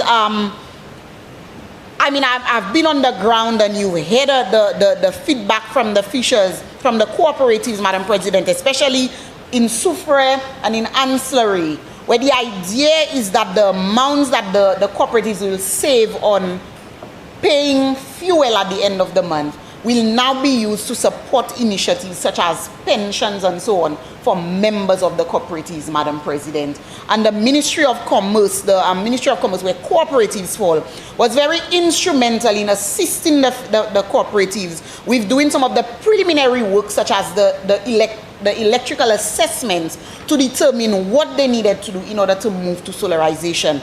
And under this dispensation, we see other cooperatives are going to come on board, such as Goodwill Fishermen's Cooperative. Denry has had some assistance. The East Coast Fishers will get some assistance in that regard, Madam President, to move to electricity, to solar. And of course, we understand that is beneficial in so many areas, not just for the savings for the fisher, but also with regards to our footprint to climate change, which is something that directly affects the fishers. So we are playing our part, Madam President, with the support of the ministry responsible for cooperatives. Madam President, in consultation with the Ministry of Commerce and Cooperatives, the fishing sector was involved in discussions in the formulation of a strategic plan for the sector. Madam President, we felt when we were called in as members of the fishing sector, as cooperatives, non-financial cooperatives, because I've always stressed that there is a lot of focus on the credit union sector, but the non-financial cooperatives, we were called to the table by the minister responsible for commerce to come and sit down with the consultant and to lend our voice to the discussion of a development of a strategic plan, Madam President. This is evident of a department led ably by the minister responsible for commerce and cooperatives, who understand that the voice of the people who are directly involved in the sector is important to inform the future of the sector, and we applaud that, Madam President. We've been able to access funding under the MSME facility.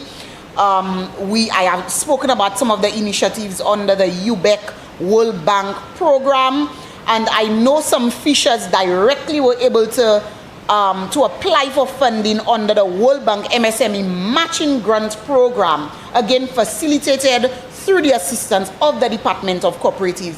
I know one fisher in the community of Denver specifically was able to get assistance under that program to be able to procure a new engine for his vessel, Madam President.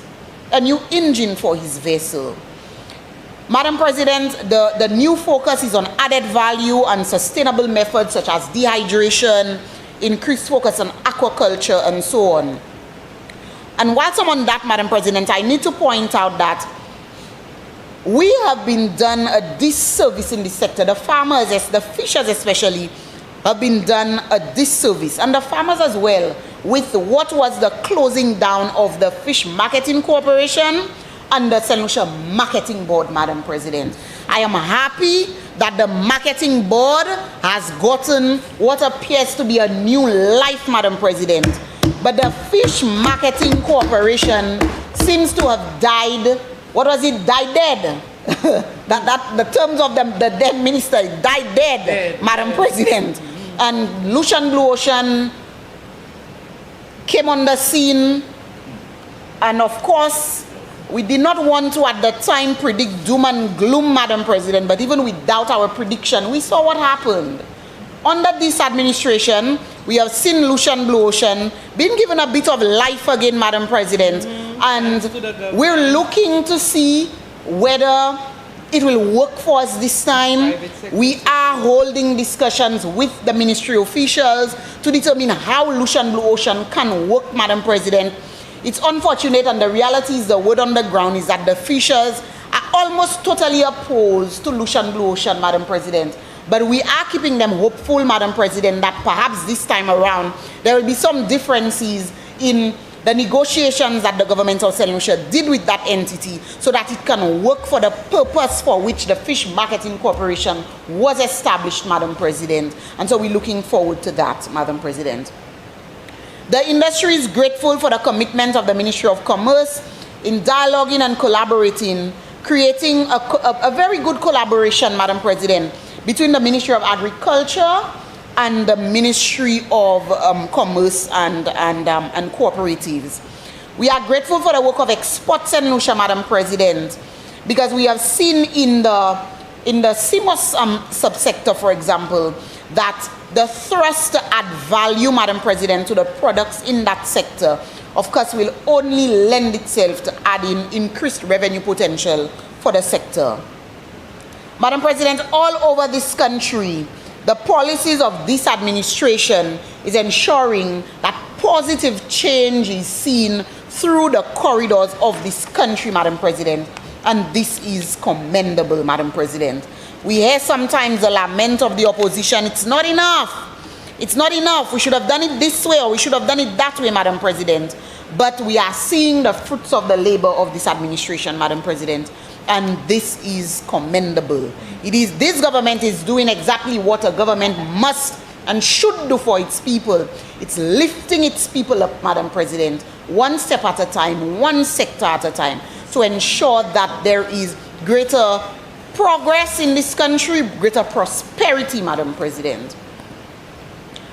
Madam President, when we look at the social policies of this government as articulated in the budget address, Madam President, and again, we probably need to go back, and for the benefit of perhaps our younger listeners and our younger viewers, we perhaps need to go back to look at the fundamentals that the Senatorial Labour Party is made on, the pillars that they are made on, Madam President, and perhaps we'll understand why social welfare and social benefits and social policies always seem to come out very loud in the policy direction of this government.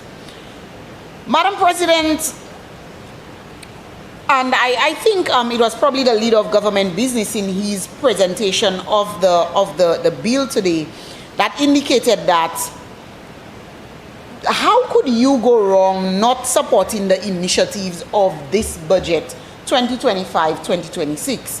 And so what we have seen is that when the opposition has found nothing worthy of criticizing, Madam President, they've stooped to the lowest of low, Madam President. They have stooped to a law that lends itself to the degradation of the way people feel, Madam President. And we've always been told that if you want to know, if you want to excite people, if you want to ensure that you look to the interests of people, it's not always about what you do for them, but a lot of the times it's about how you make them feel, Madam President. But I won't dwell on that aspect too much because I am not going to advise the opposition, Madam President. Madam President, there is this song by the Beatles. The name of the song is Here Comes the Sun.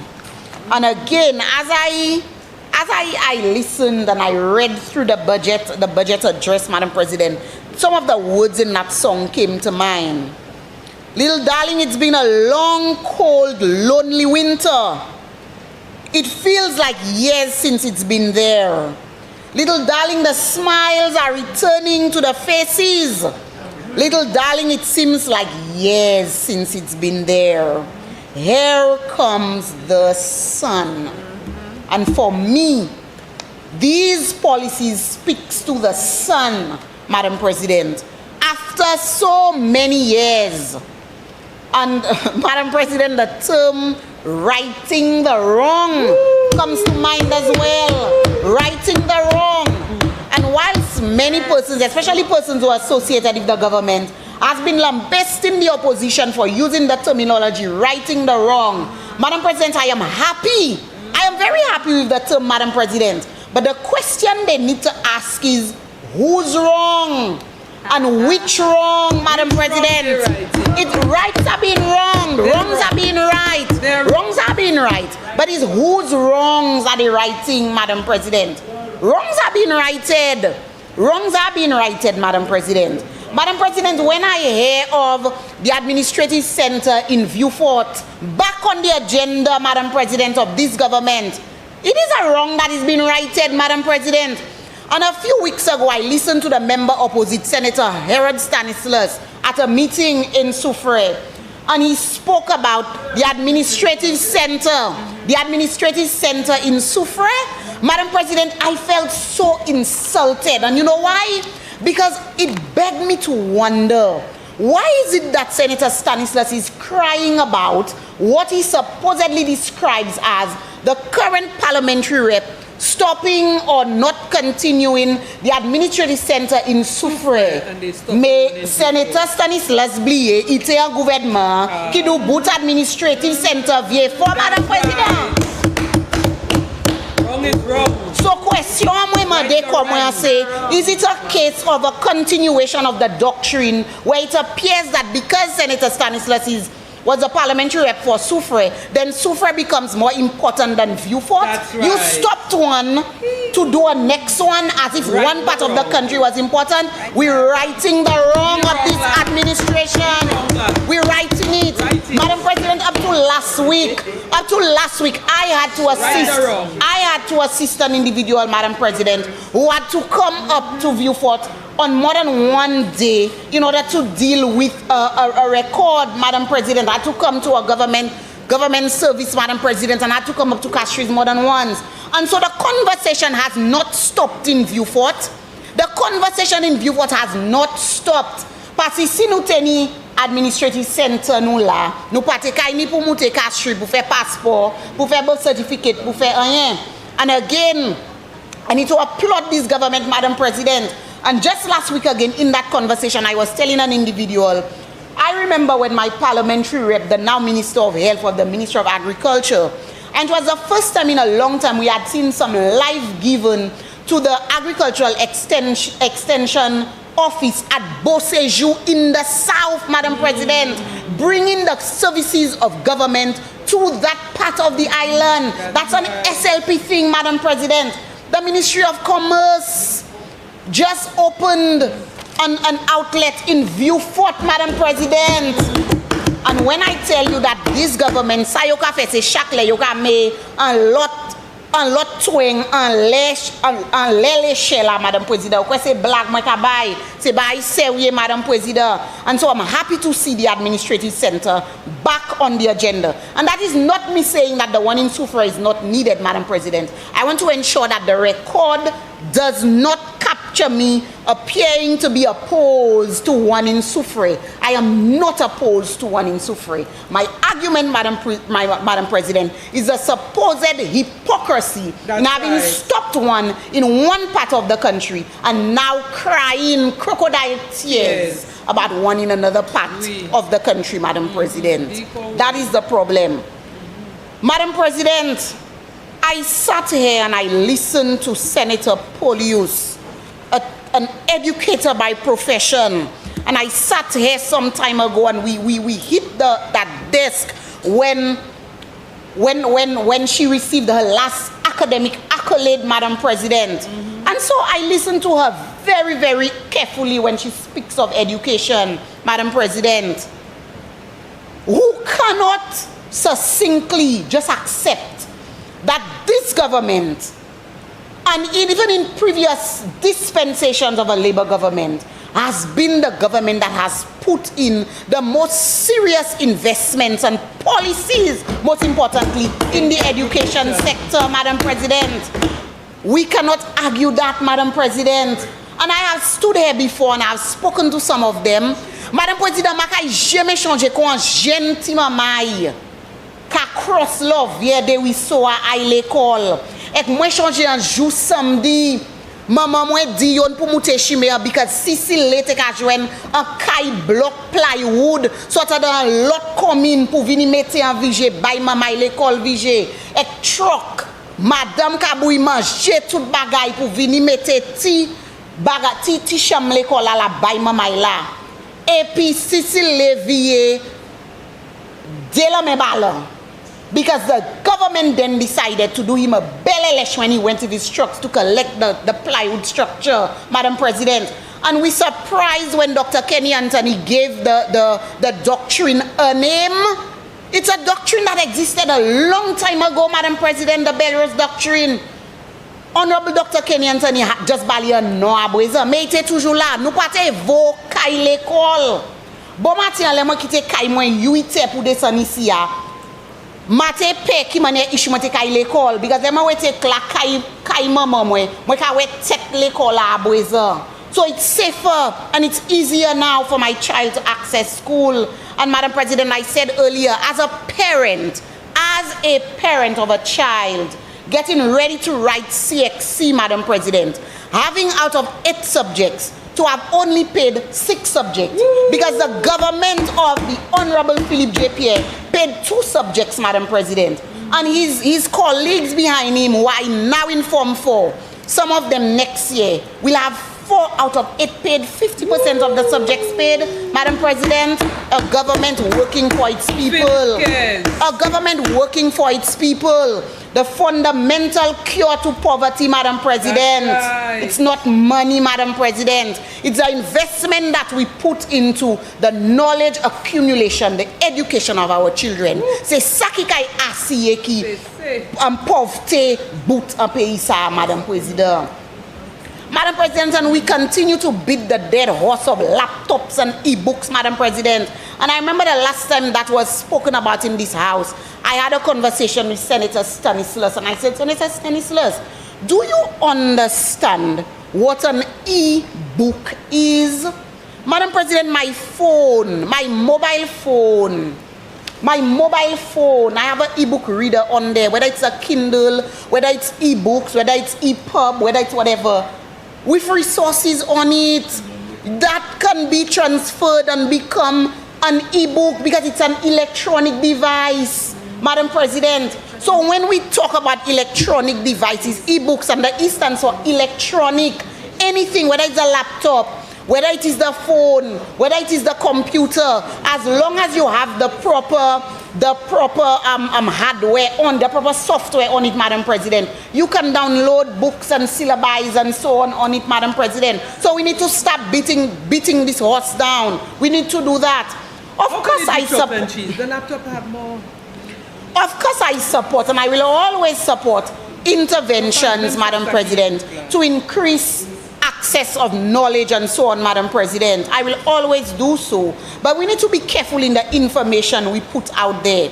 Madam President, and the Senator made a statement.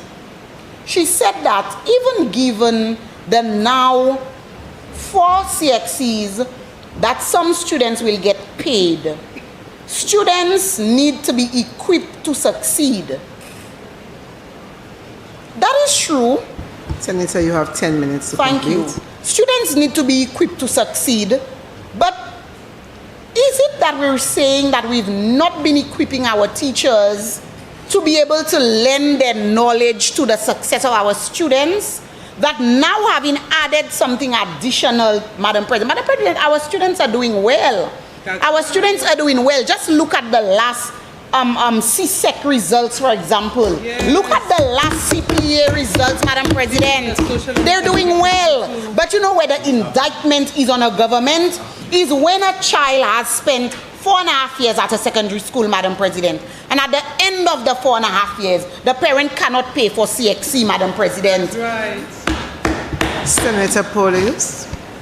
Madam President, I'd like to stand on a point of order. I think it is your point of order. I think the Senator is misleading or distorting some of what I said.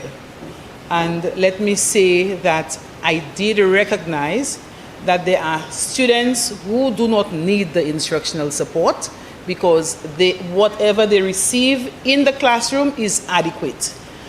I ask that we focus specifically on students who are struggling, students who fail to meet the benchmarks. And this is what I said and we should be focusing on. Not that teachers are not equipping students with the skills that they need to succeed. Senator Toussaint-Challery.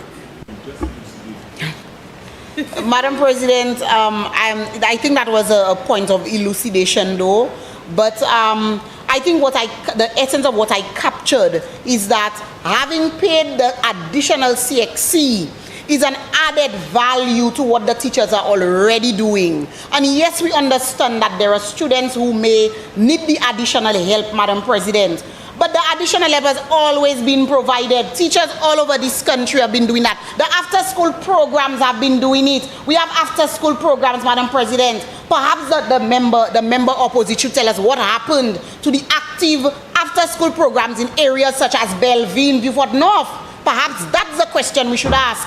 But we do have these types of programs. And so this is an added value, Madam President. And Madam President, I remember when I was in Form 5, Madam President, and I wasn't sure how CXC was going to be paid. And the truth is I was on scholarship at that time, but I did not know my scholarship would actually have covered my exam fees. And I I was one of those students fretting, and I was a student getting 80s and 90s, Madam President, but there was a possibility that I may not have been able to write CXC because my mother, with 5 of us, may not have been able to pay for CXC. I am pretty sure that my mother sits now and she says she would have welcomed an initiative like that, where at least she knew that maths and English would have been in the basket, Madam President. You know how many parents like that are all over this country, Madam President? You know how many? Madam President, and as I'm getting ready to close, again, the attitude of the opposition to the initiatives of this government, Madam President, and again, because they cannot find the loopholes in this budget, Madam President, so they seek to decharacterize, Madam President.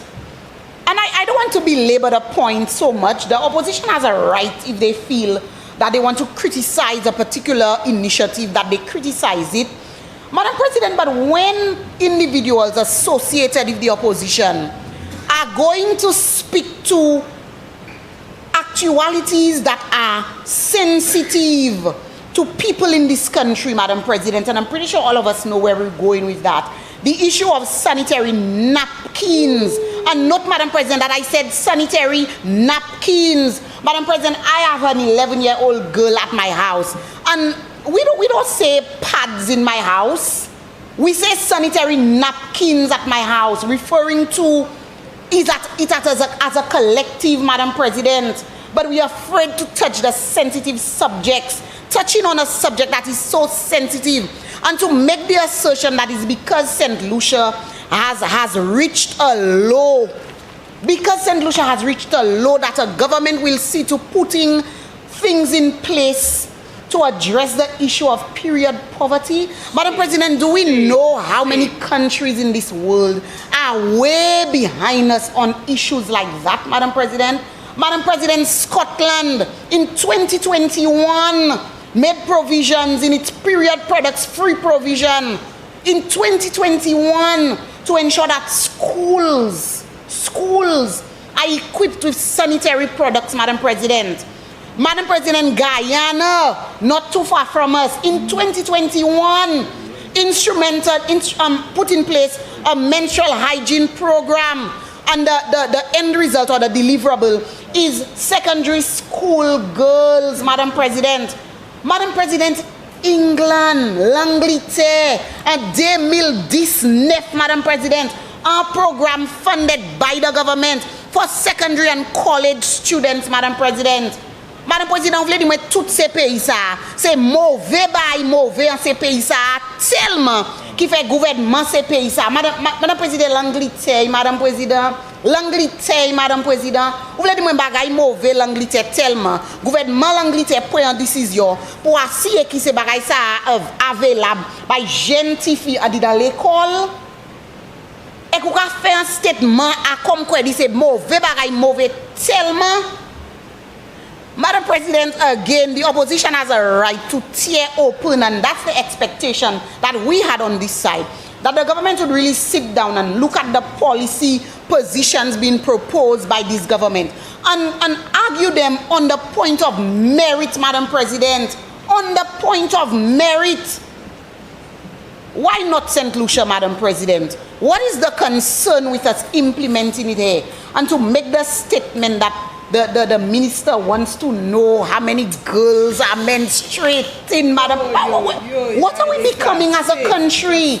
Madam President, that same Minister of Education has a responsibility to receive information for the school feeding program. Senator Police.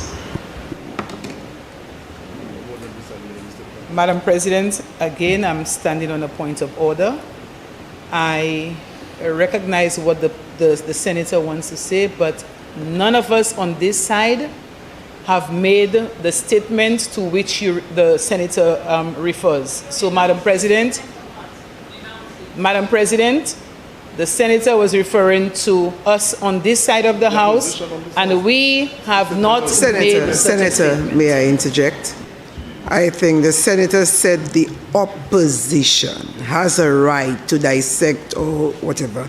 She did not say the Senate, the opposition in the Senate. So I think she did not point to you in that regard. So please. I'll allow Senator Tuse Shalri to continue with her 3 minutes.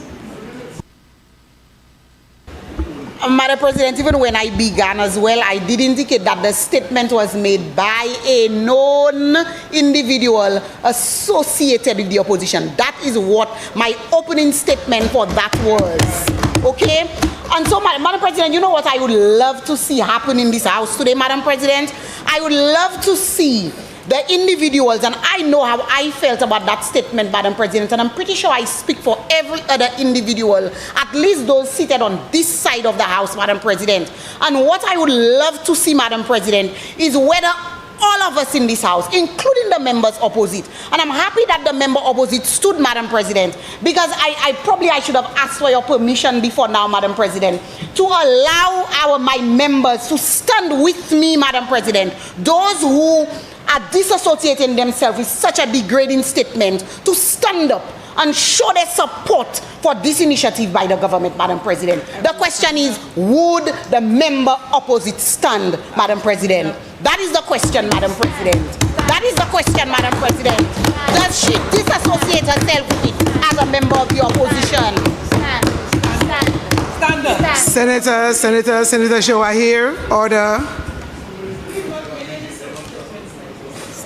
Madam President, Denounce it. as I close, Madam President, a lot of other initiatives, and the question is, why is it that we're not talking about... Senators, please The question is, why is it that we're not... Sorry, Madam President, sorry. Let's have some order. You have your last minute to please wrap up. Please allow the senator to finish her presentation. Madam President, as I close, quickly, other initiatives such as the Invest St. Lucia port development on page 63, number 11 of the budget statement, Madam President. One of the senators before me mentioned the Ramopolio Theatre on page 66, number 5, Madam President. Number 67, page 67, number 21, Madam President. The payment of salaries to temporary teachers in August. And Madam President, that's another one that's dear to me, Madam President, because I remember being in a household where the dependence was on a teaching salary, Madam President. And when August came, for 2 consecutive years being a temporary teacher, we had to figure out how to pay the rent, Madam President, and how to put food on the table, Madam President. And so I applaud this initiative, Madam President, because we know that it will benefit households in this country, Madam President. Madam President, as I close, I need to say that we need to take a step backward, and the opposition needs to be careful that they do not continue to term the initiatives by this government that touch the very life and livelihoods of people as handouts. Handouts, Madam President? Handouts whilst you're trying to lift people, Madam President? Madam President, these figures are not just about, it's not just about figures. They speak to values. It speaks to a commitment to bettering the lives of people. It speaks to compassion, Madam President. It speaks to an understanding of people, their dreams, their aspirations, and the role that governments must play to ensure that every St. Lucian, Madam President, gets to the pinnacle of their success in the land that they call home, Madam President. And so with this, I know I've run out of time, Madam President. I stand in support of the appropriations bill.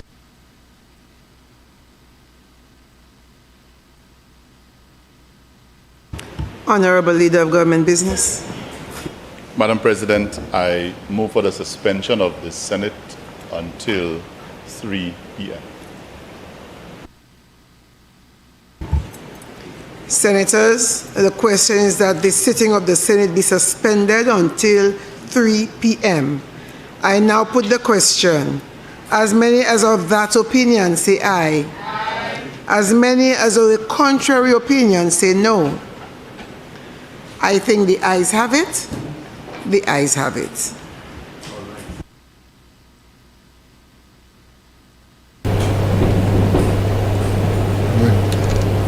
Bienvenue pour notre session qui consiste quand même qui enfin première session qui est finie à présent, cette session matin bon matin qui du bout pour déjeuner.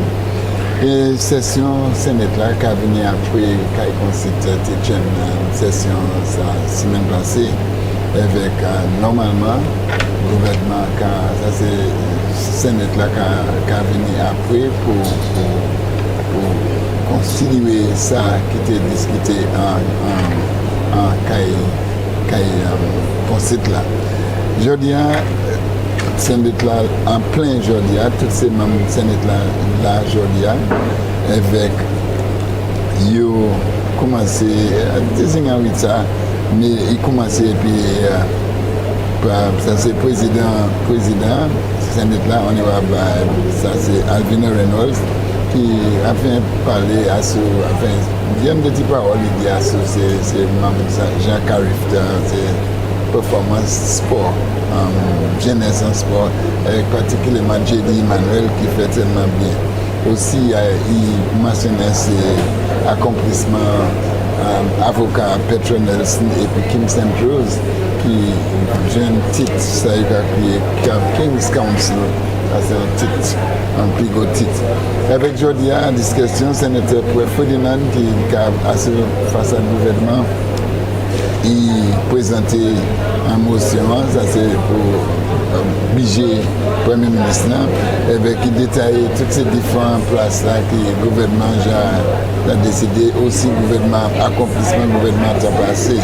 Après, il y a un premier monde qui répond pour après faire présentation, c'était en Europe. Faire police à ce face à l'opposition et aussi répondre, mais il parlait particulièrement plus à ce éducation et puis agriculture. Là même après, nous avons le sénateur Delhi qui face à ce indépendant avec qui aussi dit différents, généralement il est d'accord, mais il y a des millions de bagages, il dit il pratique à supporter. Là même après, nous avons que le sénateur Kedjian qui finit aujourd'hui aussi parler à chaque sur l'agriculture, la pêche, comme ça c'est en place, il même garde sur. Today's sitting, Senate sitting, comes right after the House of Assembly session, the debate that was held last week after the presentation by the Prime Minister and Minister for Finance last week, Tuesday. And today's session, we heard, of course, Senator Gideon Ferdinand, who presented the motion and, of course, explained the reason and rationale for the budget. And, of course, the budget in the value of $2 billion, 57 million. $519,900, and of course today after his Senator Ferdinand made the presentation, he was followed immediately by Senator Farrah Polius, who spoke a lot about she spoke mainly on education and agriculture. She was followed by Senator Daly, an independent senator, who commended the budget, but generally some areas he thought that needed adjustment or some areas that need to be improved according to him. And of course the final contribution today was from Senator Kejiana Toussaint Chalry, who spoke mainly about agriculture and generally the accomplishments of the budget. Well, there's an adjournment until 3 p.m. and so you can invite you to join us at 3 o'clock when we will be back here for the continuation of the Senate sitting.